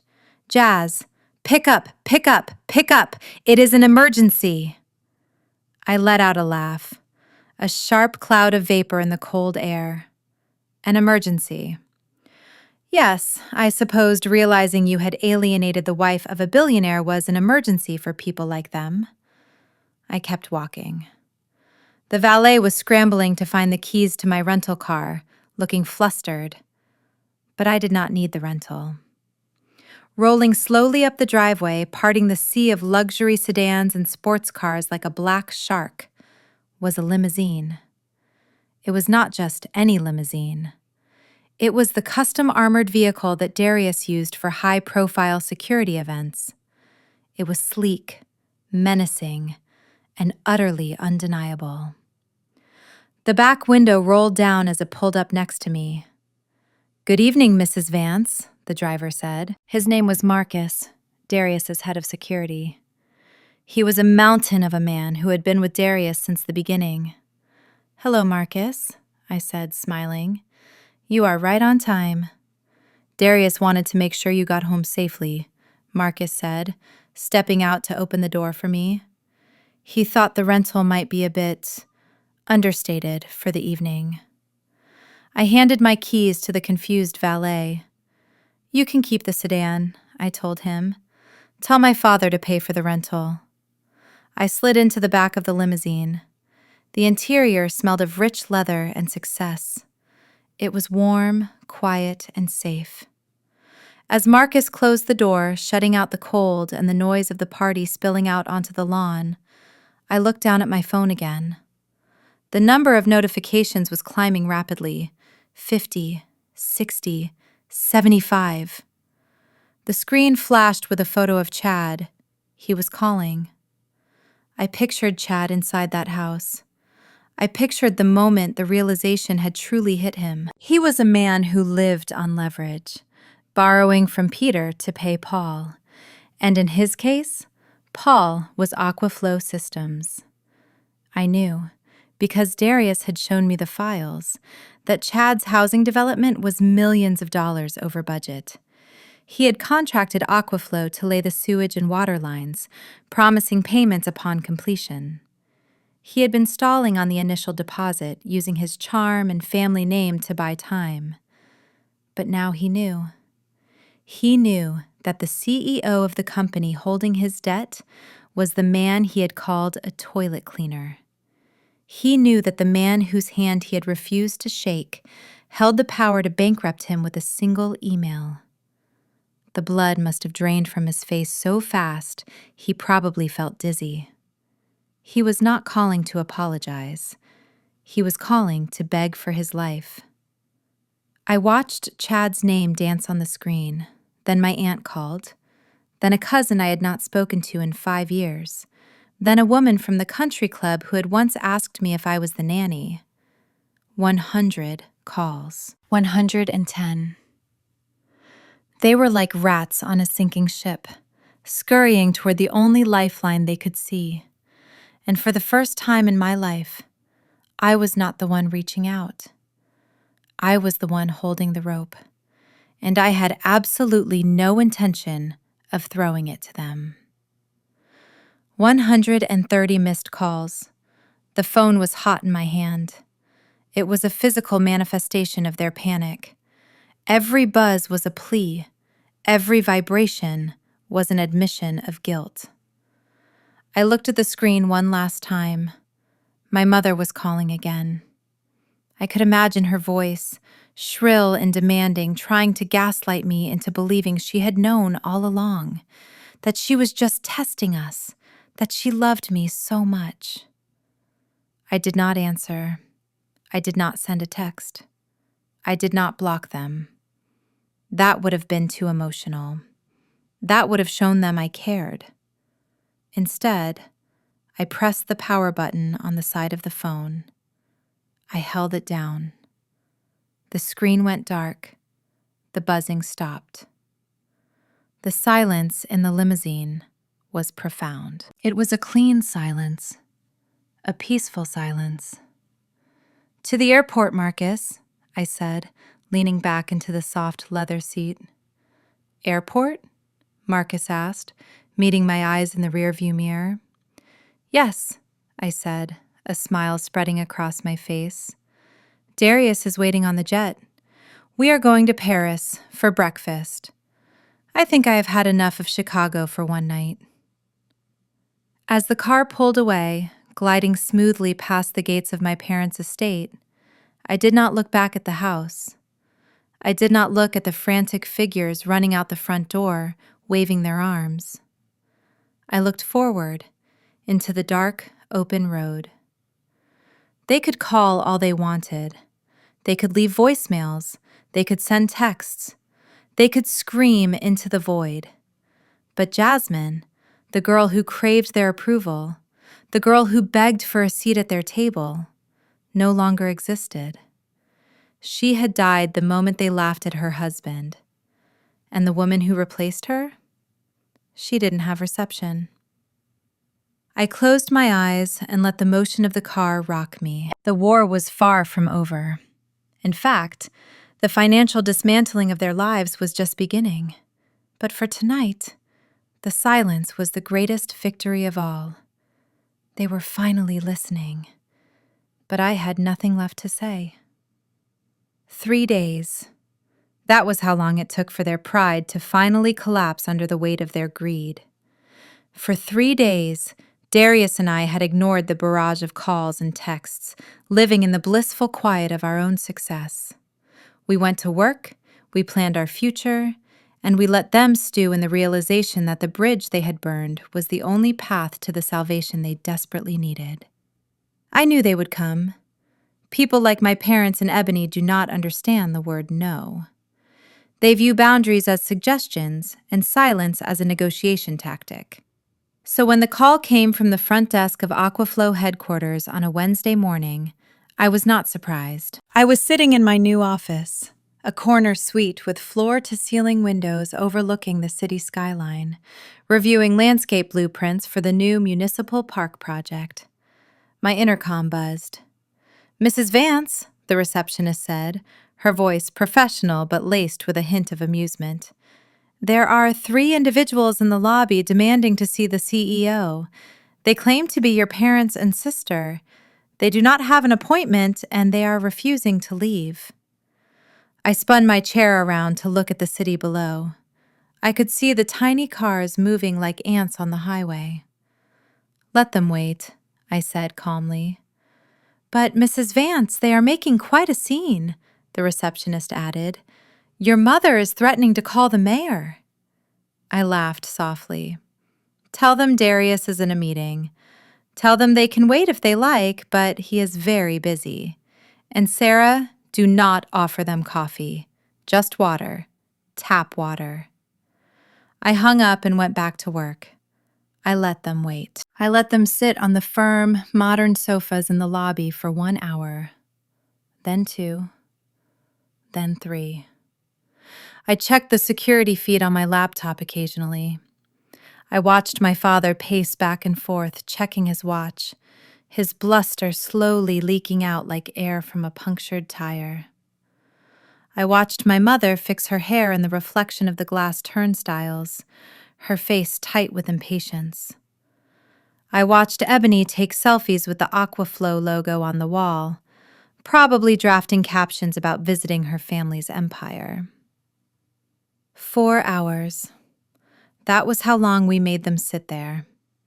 4 hours of being ignored by employees passing by. 4 hours of watching the busy machinery of a billion-dollar company function without them. It was a petty power move, perhaps, but after 35 years of waiting for their approval, 4 hours seemed like a fair trade. Finally, at 2 in the afternoon, I stood up. I smoothed my silk blouse, checked my reflection, and walked to the elevator. It was time. When the elevator doors slid open in the lobby, the sound was like a dinner bell to starving wolves. My mother was the first to spot me. She jumped up from the sofa, her heels clicking frantically on the polished terrazzo floor as she rushed toward me. "Jasmine!" she cried out, her arms wide open. She looked different than she had at the Super Bowl party. Her smile was stretched too wide, her eyes too bright. It was a manic, desperate mask of affection that made my skin crawl. "My baby girl," she gushed, reaching me before I could step out of the elevator bay. She threw her arms around me, pulling me into a hug that smelled of desperation and expensive perfume. I stood stiff as a board, my arms at my sides. "Oh, look at you," she pulled back, holding me by the shoulders, her eyes scanning my face as if looking for a prize code. "You look magnificent, professional, powerful. I always knew you had this in you." I gently but firmly removed her hands from my shoulders and took a step back. "Hello, Mother." Clarence and Ebony were right behind her. My father looked humbled, or at least he was trying to. He held his hat in his hands, offering me a tentative, nervous smile. "Hi, Princess," he said, using a nickname he hadn't called me since I was 6 years old. Ebony pushed past him, looking around the lobby with wide, greedy eyes. "This place is insane, Jazz," she said, not even bothering with a hello. "Do you know how many influencers would kill to do a photo shoot by that fountain? It is giving major tech mogul vibes." I looked at them, really looked at them. For years, these people had been giants to me, their approval the sun I revolved around. Now, standing in the lobby of my husband's building, they looked small.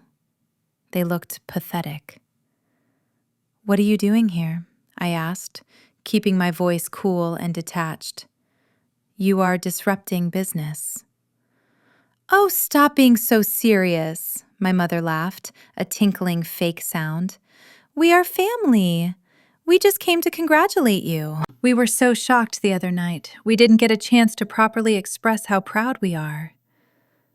Proud, I repeated. Yes, proud, she insisted, reaching for my hand again. I sidestepped her. Jasmine, surely you understand why we were so tough on you. We just wanted to make sure Darius was the real deal. We had to test him. A mother has to protect her daughter's future. When we saw that commercial, well, we knew instantly that he passed the test. We were just playing devil's advocate to push you two toward greatness. I stared at her, marveling at the mental gymnastics required to rewrite history so quickly. So calling him a toilet cleaner was a test, I asked. Cutting me out of the will was motivation. Telling me I was a disgrace to the family name was just tough love. My mother waved her hand dismissively. Oh, do not dwell on the past, darling. We were emotional. We were worried.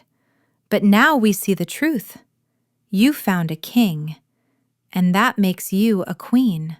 And us, well, we are just happy to be part of the royal court. Ebony chimed in, stepping closer and flashing her phone screen at me. It was her Instagram profile.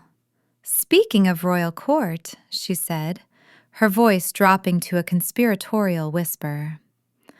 I was thinking, Jazz, now that Darius is like a public figure, he needs brand management. Aquaflow needs a face that appeals to the younger demographic. I have 50,000 followers. I could be the brand ambassador. We could do a whole campaign. Sustainable luxury. I could pose in hard hats, but make it fashion. She looked at me expectantly, as if she had just offered me $1 million idea instead of asking for a handout. You want a job? I stated flatly. I want to collaborate, she corrected, flipping her hair. And Chad, well, Chad is really sorry about the misunderstanding with the contract. He wants to sit down with Darius and restructure the deal. Keep it in the family, you know? I looked at my father. And you, Dad. What do you want? My father shuffled his feet. I just want to make things right, Jasmine. We are family. We should not be fighting. And, well, the car payments are coming up, and with the freeze on Chad's accounts, we thought maybe Darius could help us navigate the banking situation, since he owns the banknotes now. There it was, the truth, buried under layers of fake smiles and bad acting. They weren't here for me. They were here because Darius held the leash to their financial survival, and they were hoping I would tell him to loosen it.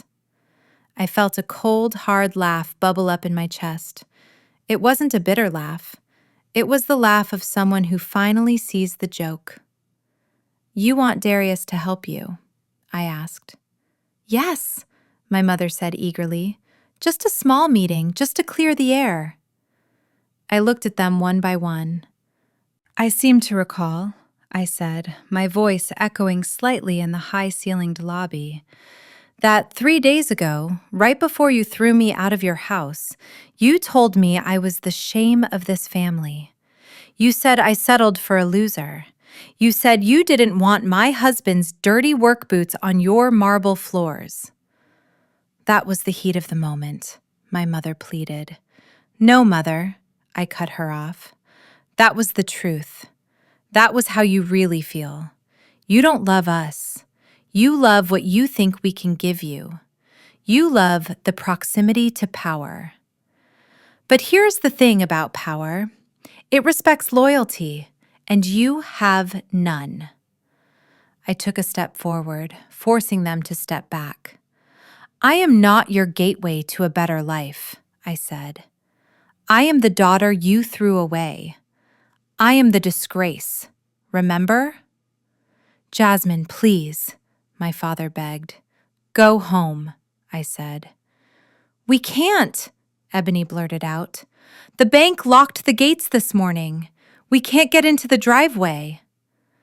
That sounds like a personal problem, I said. Just then, the private elevator behind the security desk pinged. The heavy doors slid open. Darius stepped out. He was not alone. He was flanked by two men in dark suits who carried briefcases. Darius looked impeccable, his presence filling the lobby instantly. He didn't look at my parents with anger. He looked at them with the calm, efficient detachment of a man dealing with a pest problem. "Darius!" my mother cried out, relief washing over her face. "Thank God. Please, talk to your wife.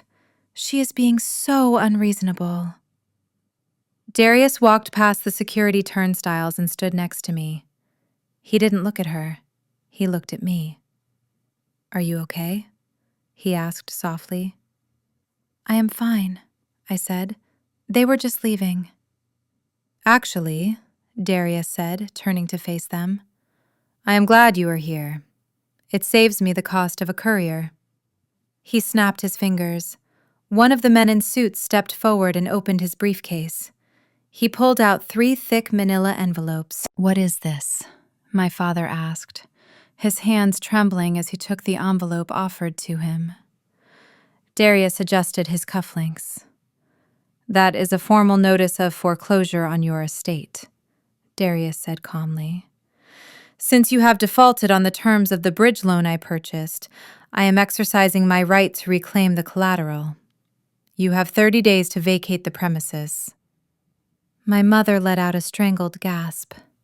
You can't do that. We are family." The second lawyer handed an envelope to Ebony. "And this," Darius continued, looking at my sister, "is a cease and desist order regarding your use of the Aquaflow name or logo on any of your social media channels. If you mention my company again to your 50,000 followers, I will sue you for defamation and trademark infringement. I do not want my brand associated with your aesthetic." Ebony looked at the envelope as if it were a bomb. "And finally," Darius said, looking around the room, "where is Chad?" "He was too afraid to come," my father whispered, defeated. "Smart man," Darius said. "The third envelope is for him. It is a lawsuit for breach of contract and fraud. My legal team has found evidence that he falsified the geological surveys for his housing development. He didn't just lie to his investors. He lied to the federal government about water safety. He is not just looking at bankruptcy clearance. He is looking at prison time." My mother collapsed onto the lobby sofa, sobbing into her hands. My father stood frozen, holding his foreclosure notice. But we are your parents," my mother wailed. "How can you be so cruel?" Darius took my hand. He interlaced his fingers with mine, his grip warm and solid. "I am not being cruel, Mrs. Vance," Darius said. "I am being a businessman. I am protecting my assets, and my most valuable asset is my wife. You tried to break her. You tried to shame her. Now you are simply facing the consequences of your bad investments." He turned to the security guards who had been standing discreetly by the doors. "Please escort these visitors off the property," Darius commanded, "and ensure they do not return. If they do, call the police for trespassing." Darius didn't wait for them to argue. He didn't wait for them to leave. He turned to me, offering me his arm. "Ready for lunch?" he asked. "I know a great place that serves humble pie." I smiled, taking his arm. "I am starving," I said.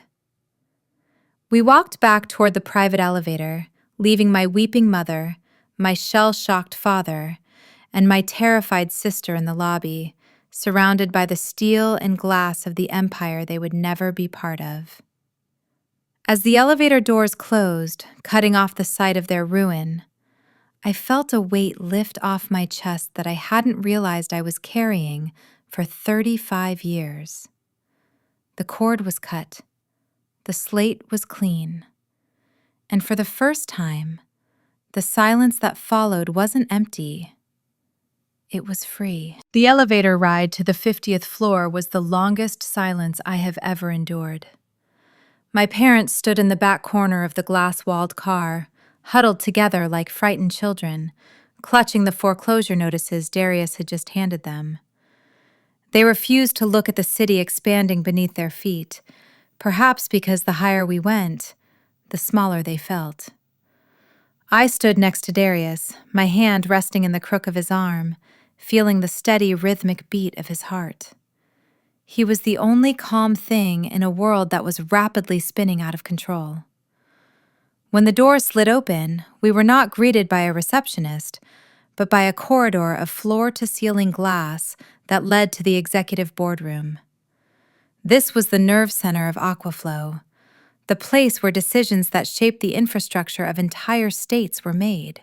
My parents walked hesitantly, their shoes sinking into the plush carpet, their eyes darting around at the modern art on the walls and the sleek, minimalist furniture. They looked out of place, like muddy boots on a white sheet.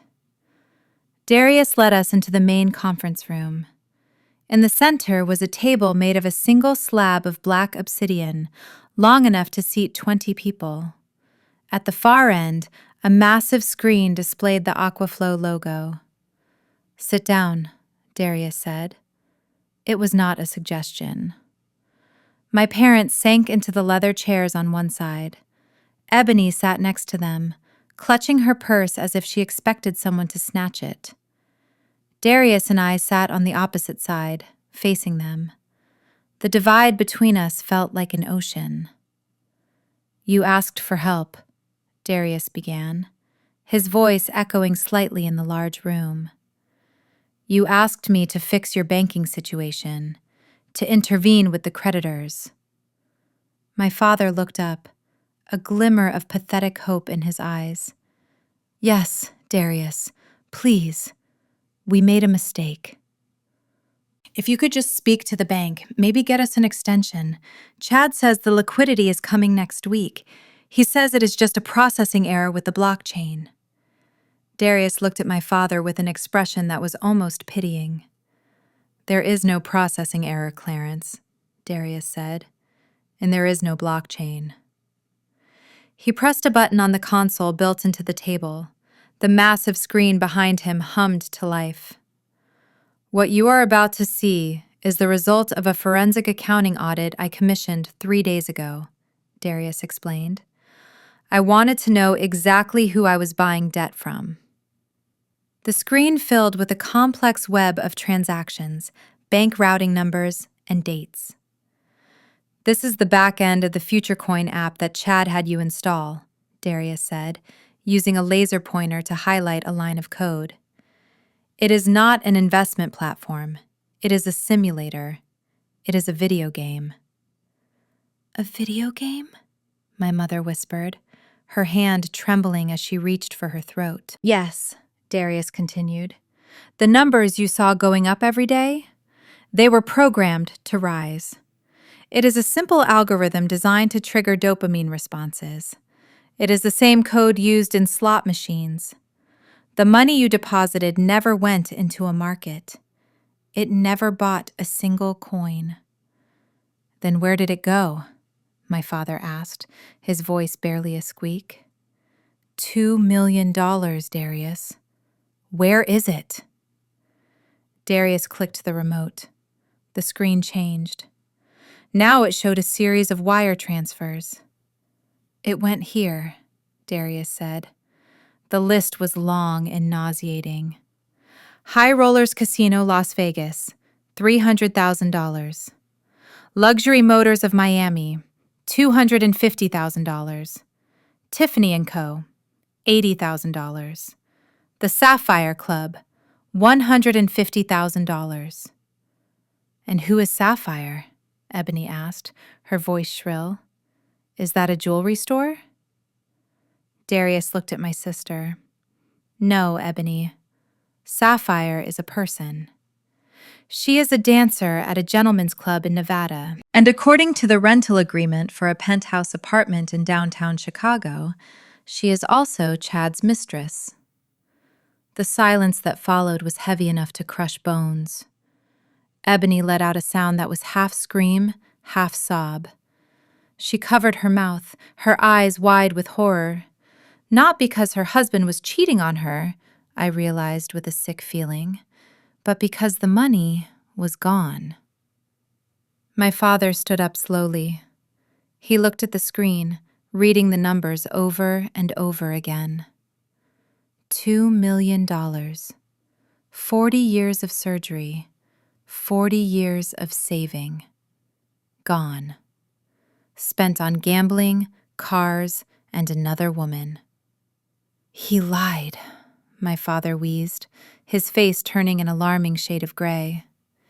He told me we were partners.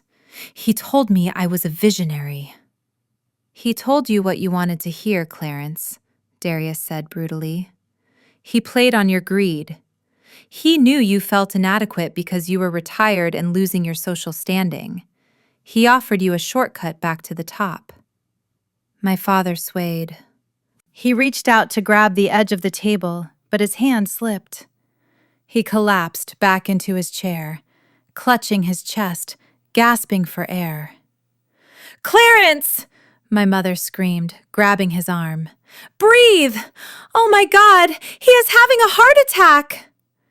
"He is not having a heart attack," Darius said, checking his watch. "He is having a reality check." Suddenly, the heavy glass doors of the conference room burst open. We all turned. Standing there, panting, sweating, and looking like a cornered animal, was Chad. He was wearing a tracksuit, his hair disheveled, his eyes wild.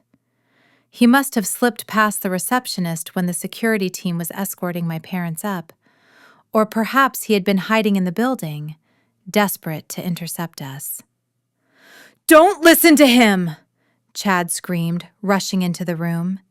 He pointed a shaking finger at Darius. "He is lying. He doctored the files. I am on the verge of the biggest deal of the century." "Chad!" Ebony shrieked, standing up. "You bought a condo for a stripper named Sapphire?" Chad froze. He looked from Ebony to the screen, where the evidence of his infidelity and theft was glowing in high definition. "Baby, no, that is a business expense," Chad stammered, sweat pouring down his face. "She is a consultant, a crypto consultant." "You stole my money!" my father roared, finding his voice in the midst of his pain. He struggled to stand up, his face twisted in fury. "You stole everything!" Chad's eyes darted around the room. He saw the foreclosure notices on the table. He saw the cold, hard face of Darius. He saw the end of his road. And then he snapped. With a guttural roar of rage, Chad lunged across the table. He wasn't aiming for my father. He was aiming for Darius. "You did this!" Chad screamed, reaching for Darius's throat. "You ruined me, you jealous, dirty little plumber!" I screamed, but I didn't need to move. Darius didn't even stand up. As Chad scrambled over the sleek black table, displacing paperwork and water pitchers, Marcus, the head of security, stepped out from the shadows of the corner. Whatever happened next happened so fast it was a blur. One moment, Chad was flying through the air, his hands like claws. The next, there was a sickening thud, and Chad was pinned face down on the obsidian table, his arm twisted behind his back at an angle that made me wince. Darius remained seated. He calmly picked up his glass of water and took a sip, looking down at the man squirming and grunting on his conference table. "Let me go!" Chad spat, drool pooling on the expensive black stone. "You can't touch me! I know people!" Darius set his glass down. He leaned forward, bringing his face inches from Chad's sweating ear. "You know, Chad," Darius said, his voice low and terrifyingly calm. You spent the last year making fun of my profession. You called me a plumber as if it were a slur. You mocked the fact that I work with pipes. Darius stood up slowly, towering over the pinned man. But here's the thing about plumbing, Chad. It is essential. It keeps the rot from backing up into the house. It flushes away the filth so that decent people can live in a clean environment. Darius signaled to Marcus. The security guard hauled Chad up by his collar, dragging him off the table but keeping him in a chokehold. Chad hung there, limp and defeated, his tracksuit stained with water. You asked if I know how to handle waste? Darius said, buttoning his suit jacket. Yes, I do. That is my specialty. And you, Chad, you are the definition of toxic waste. Darius looked at the door. Take him out, he said. As if on cue, the double doors opened again. This time, it wasn't family. It was 4 officers from the Chicago Police Department, followed by 2 agents in windbreakers labeled FBI. Chad's knees buckled. Chadwick Montgomery, an agent announced, stepping forward with handcuffs. You are under arrest for wire fraud, securities fraud, embezzlement, and money laundering. No, Chad whimpered as the metal cuffs clicked around his wrists. No, please. I can fix it. I just need more time. Clarence, tell them! Tell them it was an investment! My father turned his face away, sobbing into his hands. Ebony, however, did not look away. She stared at her husband as he was dragged toward the door. My car! She screamed suddenly, her voice cracking. The Ferrari! Is that gone too? Chad looked back at her, his eyes dead. It was a lease, Ebony. It was all a lease. The police dragged him out. The room fell silent again, save for the sound of my father's weeping and Ebony's hyperventilating breaths. Darius walked over to the console and turned off the screen. The evidence of their ruin faded to black, leaving only our reflections in the dark glass. He turned to my parents. The show is over, Darius said. You have your answers. You know where your money went. And now you know exactly who was looking out for you and who was robbing you blind. He looked at me. Shall we go, Jasmine? I have a meeting with the city council in 20 minutes. Unlike Chad, I actually have work to do. I stood up, smoothing my skirt. I looked at my family one last time. They sat in the ruins of their own making, stripped of their pride, their money, and their illusions. My father was broken. My mother was staring blankly at the wall. Ebony was crying over a leased car. Goodbye, I said softly. I walked out of the room next to my husband, leaving them in the cold glass tower, high above the world they used to think they owned, but which they now realized they couldn't even afford to rent. The door clicked shut behind us, sealing the tomb of their ambitions. And as we walked down the corridor, I realized that the heavy feeling in my chest wasn't guilt. It was the final, settling dust of a demolition well done. The month that followed the arrest of Chad was a slow, agonizing funeral for the Vance family name. While my sister locked herself in a rented room, refusing to show her face to a world that had witnessed her husband's perp walk on the evening news, my parents remained in the mansion, paralyzed by a potent cocktail of denial and illusion. They truly believed that if they just stayed inside, pulled the drapes tight enough, and ignored the ringing doorbell, the reality of their bankruptcy would simply evaporate. But foreclosure does not work that way. It is a machine, cold and efficient, and it does not care about your social standing or how many charity galas you have hosted. On the 30th day, the machine arrived. I parked my car across the street, watching the scene unfold with a strange sense of detachment. It was a gray, overcast morning, the kind of Chicago weather that seeps into your bones. A sheriff's cruiser sat in the driveway, its lights flashing silently against the brick facade of the house. Next to it was a white van marked with the logo of a property management firm. Two men in blue coveralls were already walking up the front steps, carrying heavy rolls of tape and padlocks. I watched as my front door, the door I had been forbidden to walk through just a month prior, was pushed open. My father stepped out onto the porch. He was wearing his silk dressing gown over pajamas, his hair uncombed, looking like a ghost of the man who used to terrorize boardrooms. He was waving a piece of paper at the sheriff, shouting something that was lost in the wind, but I could read his body language. He was indignant. He was offended. He was desperate. The sheriff, a large man with no patience for theatrics, simply shook his head and pointed to the driveway. Eviction day. I stepped out of my car and crossed the street. The sound of my heels on the asphalt was the only rhythm in the chaotic morning.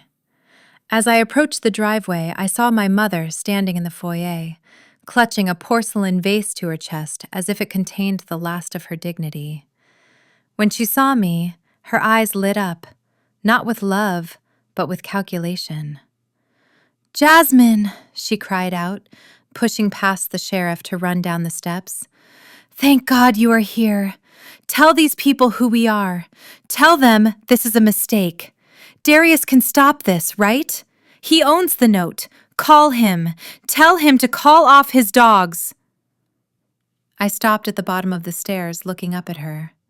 She looked frantic, her makeup smeared, stripped of the armor of her wealth. "Darius did not send dogs, Mother," I said calmly.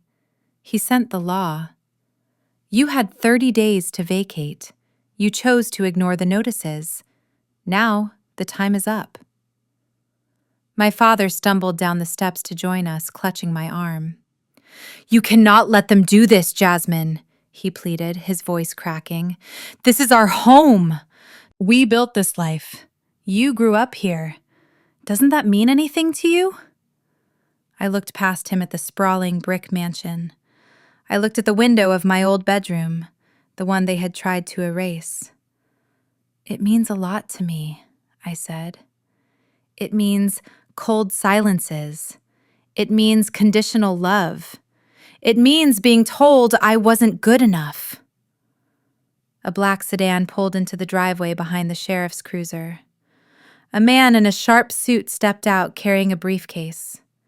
It was Mr. Sterling, the attorney handling the asset transfer. "Mr. and Mrs. Vance?" Mr. Sterling said, approaching us with professional indifference. "The property has been officially transferred. The new owner is taking possession effective immediately. You need to remove your personal effects. Anything left behind after noon will be considered abandoned property." "The new owner?" my mother gasped, looking at the lawyer. "Who is it? Who bought it? We can talk to them. We can work out a lease. We can pay rent once the lawsuit with Chad is settled." Mr. Sterling adjusted his glasses and looked at me. "You are speaking to the owner, Mrs. Vance," he said. My parents froze. They looked at me, their mouths hanging open. The realization hit them slowly, like a wave of ice water. "You," my mother whispered. "You bought the house." I nodded slowly. "I paid the bank this morning. The deed is in my name. Not Darius's. Mine." A look of immense relief washed over my mother's face. She actually smiled. She let out a hysterical little laugh and reached for me again. "Oh, thank goodness," she breathed. It is you. It is just a formality then. You bought it to save it for us. I knew it. I knew you wouldn't let your parents be thrown out on the street. You are a good girl, Jasmine. We can stay in the guest wing while we get back on our feet. Or we can keep the master suite and you and Darius can move in. It is big enough for all of us. She was already planning the furniture arrangement. She was already moving back in. The delusion was impenetrable. I took a step back, breaking her contact. "No, Mother," I said. She stopped, blinking. "No? What do you mean, no?" "I mean you are not staying here," I said, my voice steady and hard as granite. "You are not living in the guest wing. You are not living in the basement. You are leaving. Today. Right now." But why?" my father stammered. "Why would you buy the house if not to keep the family together?" "Because I am repurposing it," I said. I turned to look at the house again. "I spent 18 years in this house feeling like I didn't belong," I told them. "I felt like an orphan in a house full of people. So, I decided to make it a place where people who actually need a home can find one." I turned back to them. "I am donating the property to the city of Chicago," I explained. "By next month, this will be the Vance Center for Youth. It will be a transitional home for foster children who have aged out of the system. It will be a place filled with kids who have nobody, kids who know what it is like to be judged and discarded. And unlike me, they will find warmth here. They will find a foundation." My mother looked horrified. "You are turning our estate into a shelter." "I am turning it into a home," I corrected. "Something it never was when you owned it." My father's face reddened. "You cannot do this to us, Jasmine. Think about what people will say. The neighbors, our friends. If they see us being kicked out by our own daughter, we will be pariahs. Our reputation will be destroyed." "Your reputation was destroyed the moment you trusted a con artist over your own conscience," I snapped. "And frankly, I do not care what the neighbors think. But since you are so worried about appearances, I suggest you start packing your car before the news vans show up." My mother began to sob, a loud, wailing sound that made the sheriff look over uncomfortably. "Where will we go?" she cried. "We have nowhere. The bank took the accounts. Chad took the retirement. We are destitute." "Are you really going to let your parents sleep under a bridge? Is that the kind of monster you are?" I reached into my purse and pulled out a small envelope. I held it out to my father. "I am not a monster," I said. "I am a realist." My father took the envelope with shaking hands. He opened it. Inside was a single key and a folded piece of paper.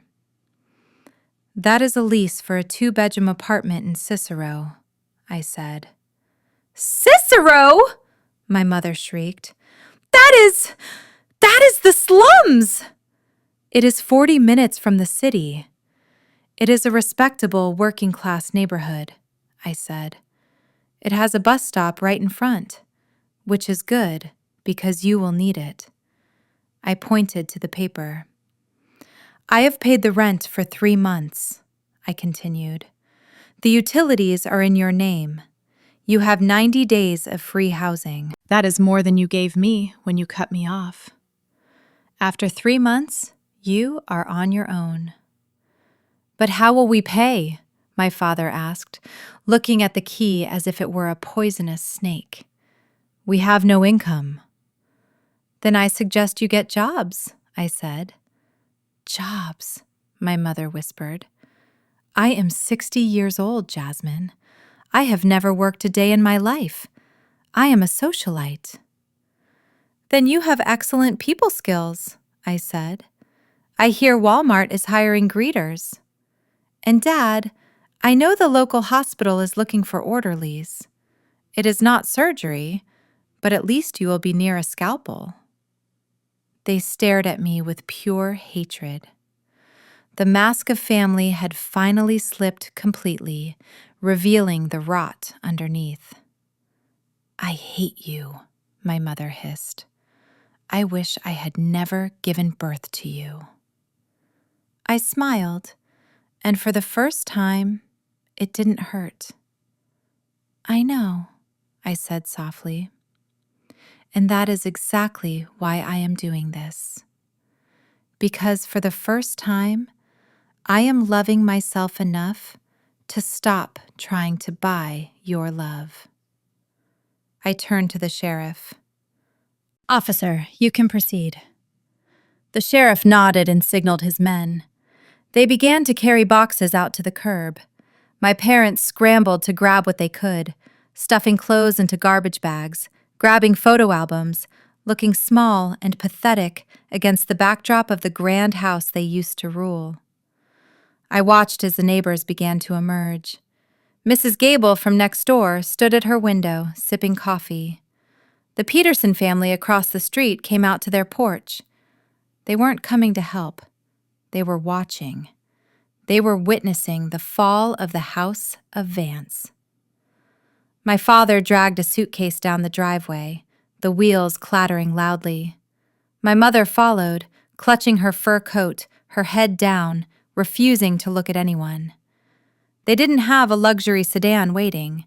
They had called a taxi, an old yellow cab that was currently idling at the curb, its exhaust sputtering gray smoke. As the taxi driver popped the trunk and began to load their meager belongings, my mother looked back at me one last time.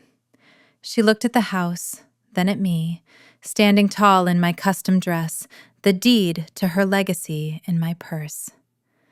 You will regret this, she spat. I don't think I will, I said. She got into the cab. My father followed, slamming the door. I watched the taxi pull away, merging into the traffic, disappearing down the street that they had once thought they owned. I stood there for a long time, listening to the wind rustle the trees. The house behind me was empty now. It was silent. The ghosts of my childhood were being packed into boxes and hauled away. I turned to look at the structure. It was just brick and mortar. It wasn't a monster. It was just a building that had held the wrong people for too long. I walked up the steps, past the sheriff who tipped his hat to me. I put my hand on the front door. It was cold, but it felt solid. Tomorrow the contractors would come. We would rip out the marble floors. We would paint over the beige walls with bright, happy colors. We would fill the rooms with bunk beds and toys and books. We would fill the silence with the noise of children who were learning that they mattered. I took a deep breath of the crisp air. It smelled of winter, but underneath, I could smell the faint promise of spring. My parents were gone. The debt was paid. The house was mine. And as I turned to walk back to my car, leaving the keys with the property manager, I realized that for the first time in 35 years, I was finally, truly home. The fall of the House of Vance did not happen in a vacuum. While my parents were exiled to their 2-bedroom apartment in Cicero, struggling to figure out how to operate a laundromat washing machine, my sister Ebony was facing a different kind of reckoning. For years, Ebony had existed as a digital entity. She was a collection of pixels, filters, and hashtags. Her entire self-worth was measured in likes and the envy of strangers. But when the cease and desist order from Aquaflow shut down her social media channels and the seizure of Chad's assets took away her wardrobe, Ebony evaporated. The girl who refused to wear anything that did not have a logo was suddenly forced to exist in the real world. And the real world, she quickly discovered, does not care about your follower count. I did not have to guess what her life was like. I had eyes everywhere. Chicago is a big city, but the circle of service workers is tight, and word travels fast. I knew exactly where Ebony had landed. She was working the lunch shift at a Burger King on the South Side. It was a cruel twist of irony that the girl who once mocked me for having dirt under my fingernails now spent her days covered in a thin film of grease that no amount of scrubbing could remove. She wore a polyester uniform that was 2 sizes too big, a visor that flattened her hair, and slip-resistant black shoes that were ugly but necessary. One afternoon, about 3 weeks after the eviction, I parked my car across the street from the restaurant. I wasn't there to gloat. I was there to see if the rumors were true. I watched through the window as Ebony wiped down tables. She moved slowly, her shoulders slumped. A group of teenage girls walked in, loud and laughing, holding their phones up to record TikTok videos. They looked exactly like Ebony used to look. They were wearing fast fashion, their makeup perfect, their attitude entitled. One of the girls snapped her fingers at Ebony. "Hey, you missed a spot," the girl said, pointing to a ketchup stain on the table. "And hurry up, we need to take a picture." I watched my sister. The old Ebony would have flipped the table. The old Ebony would have laughed in their faces and told them her shoes cost more than their lives. But this, Ebony simply nodded. "I am sorry," she said, her voice quiet. "I will get it right away." She scrubbed the spot. The girl snickered, whispering something about her hair, which was frizzy and pulled back in a messy bun. Ebony didn't look up. She finished cleaning, took their tray of trash, and walked back to the kitchen, her head bowed low. It was painful to watch. It was the total deconstruction of an ego. But I knew, deep down, that it was the only way she would ever learn. You cannot build character when you are standing on a pedestal. You have to be on the ground.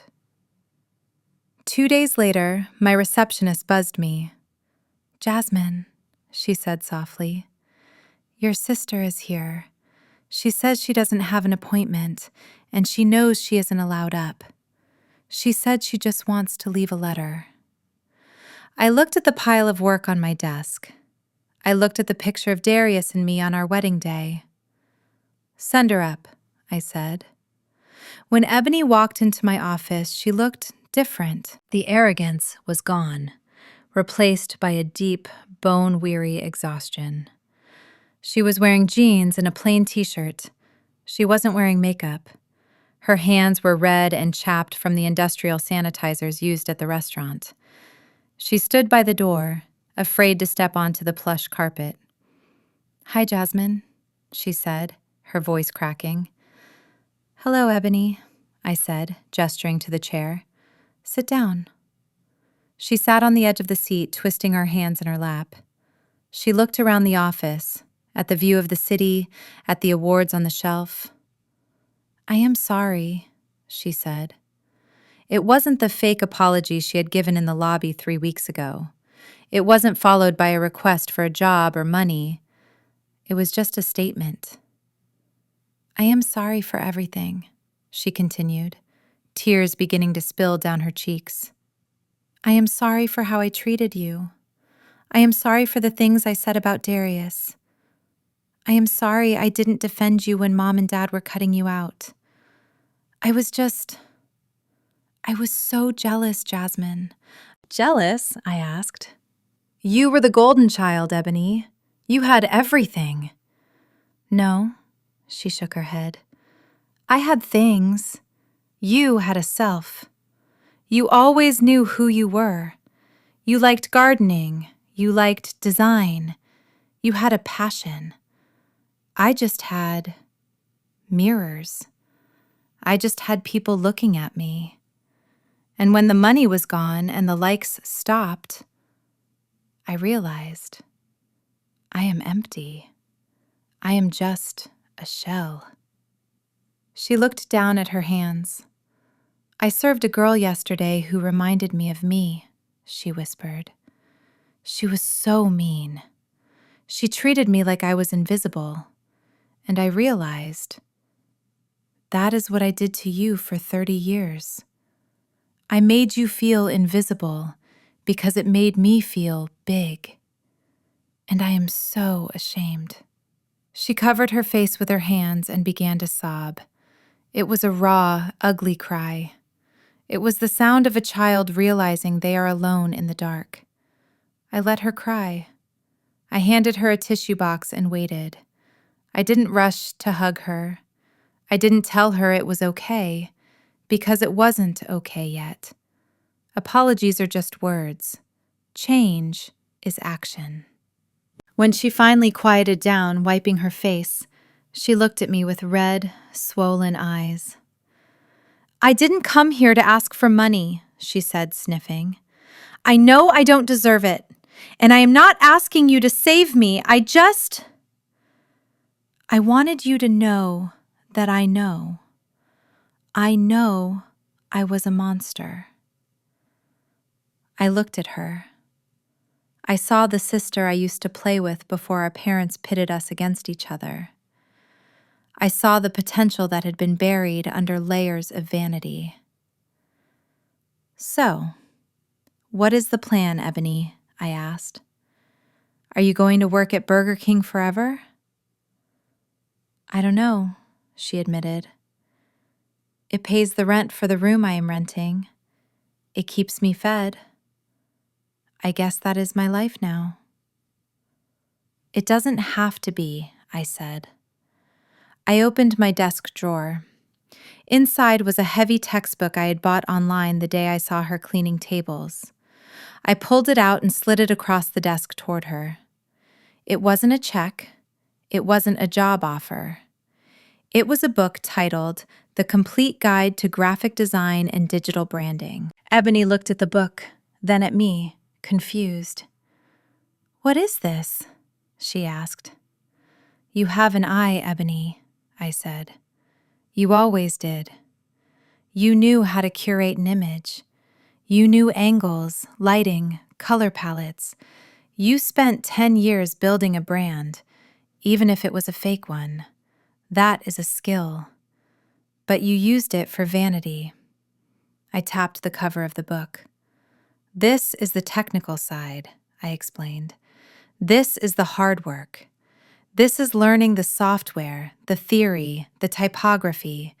It is not taking selfies. It is creating value for clients. I leaned forward. I am not going to give you money, I said firmly. I am not going to give you a job at Aquaflow. Not yet, because you haven't earned it. But if you take this book and you study it and you enroll in the community college courses on design, I will pay for the tuition, direct to the school, not a penny to you. Ebony stared at the book. You would do that? She whispered. After everything? I am not doing it for you, I said. I am doing it because the world has enough influencers. We need more creators. I stood up. Study, learn the trade, get your certification, and when you have a portfolio that isn't just pictures of your face, bring it to me.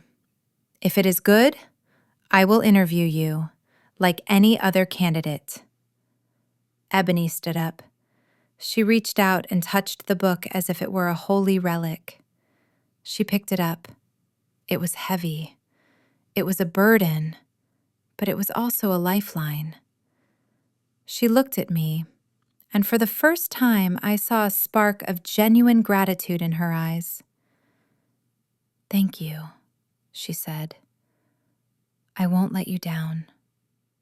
Don't promise me, I said. Show me. Now go. You don't want to be late for your shift. She nodded, clutching the book to her chest. She turned and walked to the door. She looked smaller than she used to, less shiny, but she looked more real. When she reached the door, she turned back.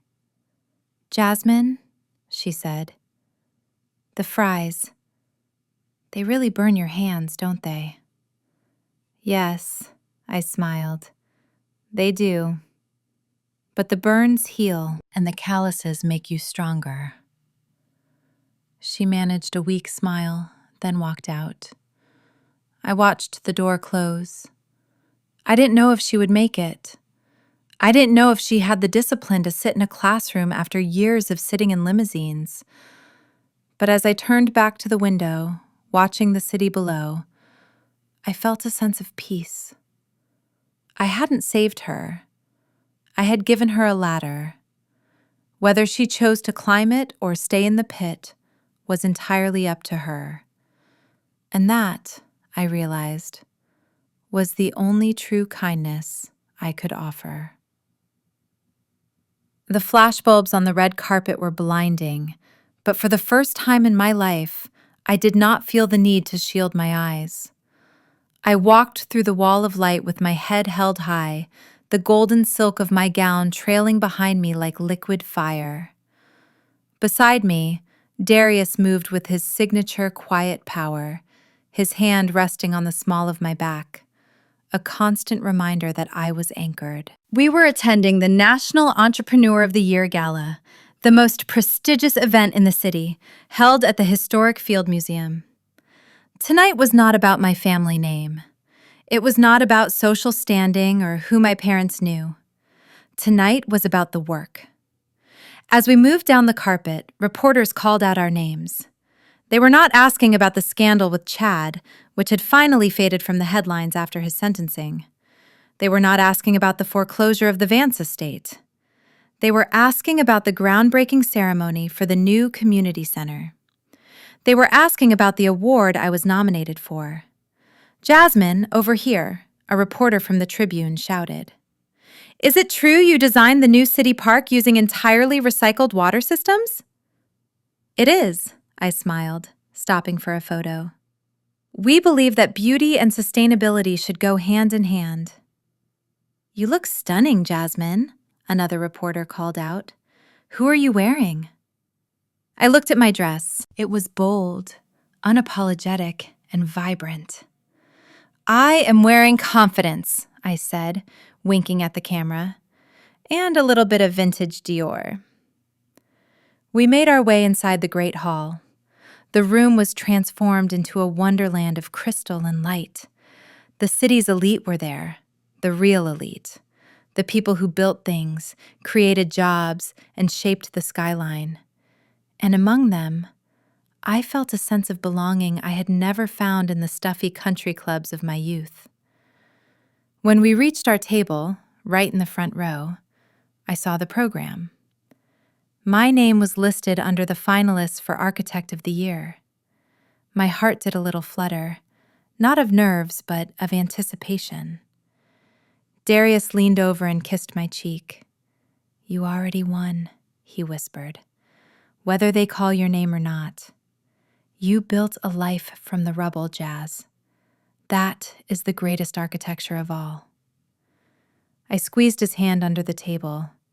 I knew he was right. But when the presenter took the stage an hour later, the room went silent, and I found myself holding my breath. "The winner," the presenter announced, opening the heavy envelope, "for her visionary work in urban renewal and sustainable landscape design is Jasmine Vance." The applause was thunderous. It washed over me like a warm wave. I stood up, my legs feeling surprisingly steady.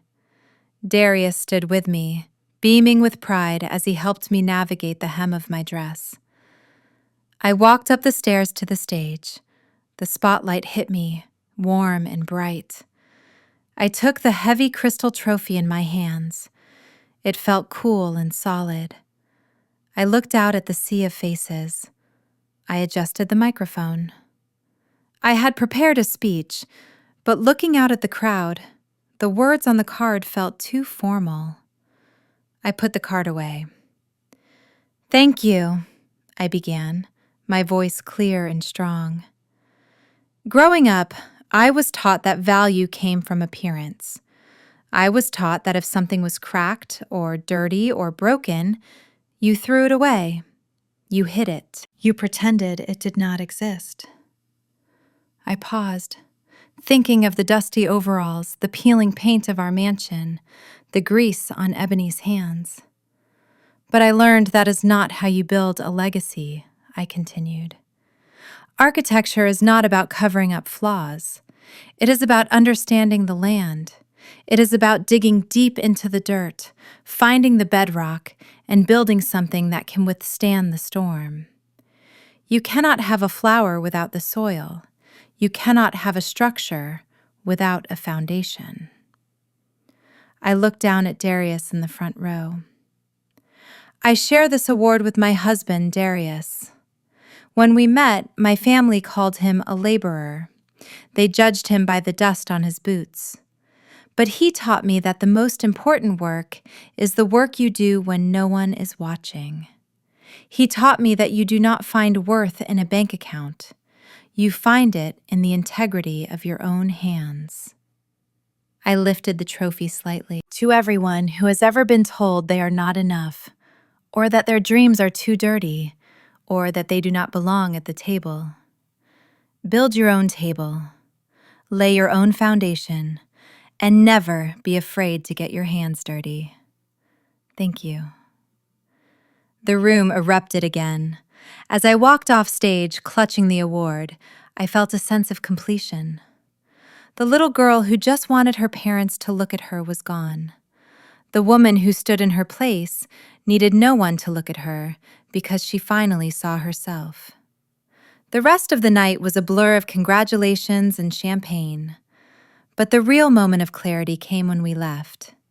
It was past midnight when we walked out the back exit of the museum to avoid the crush of paparazzi at the front. The air was crisp and cold, signaling the end of winter.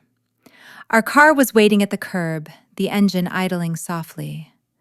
There was a small crowd of onlookers gathered behind the metal barricades, people hoping to catch a glimpse of the city's movers and shakers. As Darius opened the car door for me, movement caught my eye.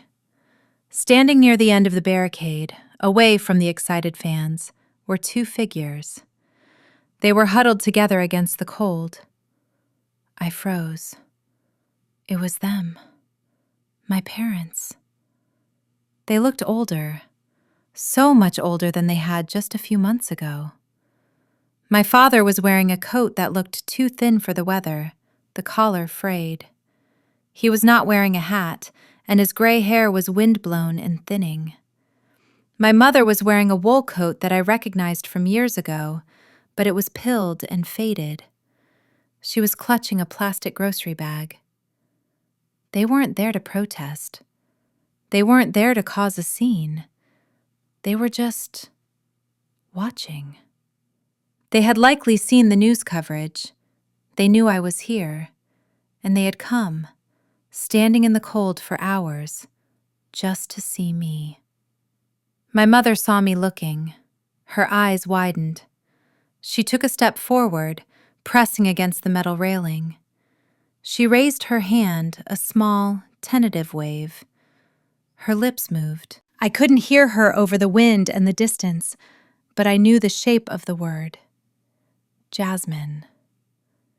It was a plea. It was a request for acknowledgement.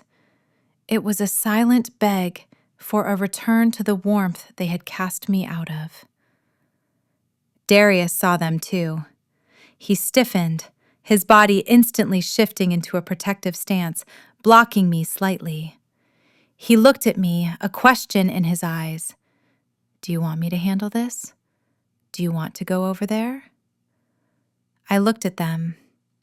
I looked at the people who had given me life and then tried to drain the life out of me. I looked at the woman who told me I was a disgrace. I looked at the man who tried to buy my dignity for a check. I felt for the anger. I searched my heart for the rage that had fueled me for so long, but it was gone. There was no fire left. There was only a quiet, distant pity. They were just two old people standing in the cold, watching a life they could have been part of, but chose to destroy. They were strangers with familiar faces. I didn't look away. I didn't sneer. I didn't yell. I looked my mother directly in the eyes. I held her gaze for 3 long seconds, and then I nodded. It was a small, almost imperceptible nod. It wasn't an invitation. It wasn't a promise of reconciliation. It was a closing of the book. It was me saying, I see you. I survived you.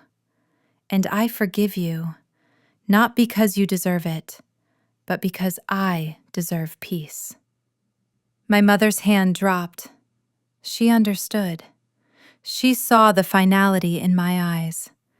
She slumped against the barricade, looking smaller than I had ever seen her. I turned my back. I gripped the handle of the car door. I gathered my golden skirt, and I stepped into the vehicle, leaving the cold street behind. Darius slid in next to me, and the door closed with a heavy, satisfying thud, shutting out the world. "Are you okay?" he asked, taking my hand. I looked at him. I looked at the trophy resting on the seat between us. "I am better than okay," I said.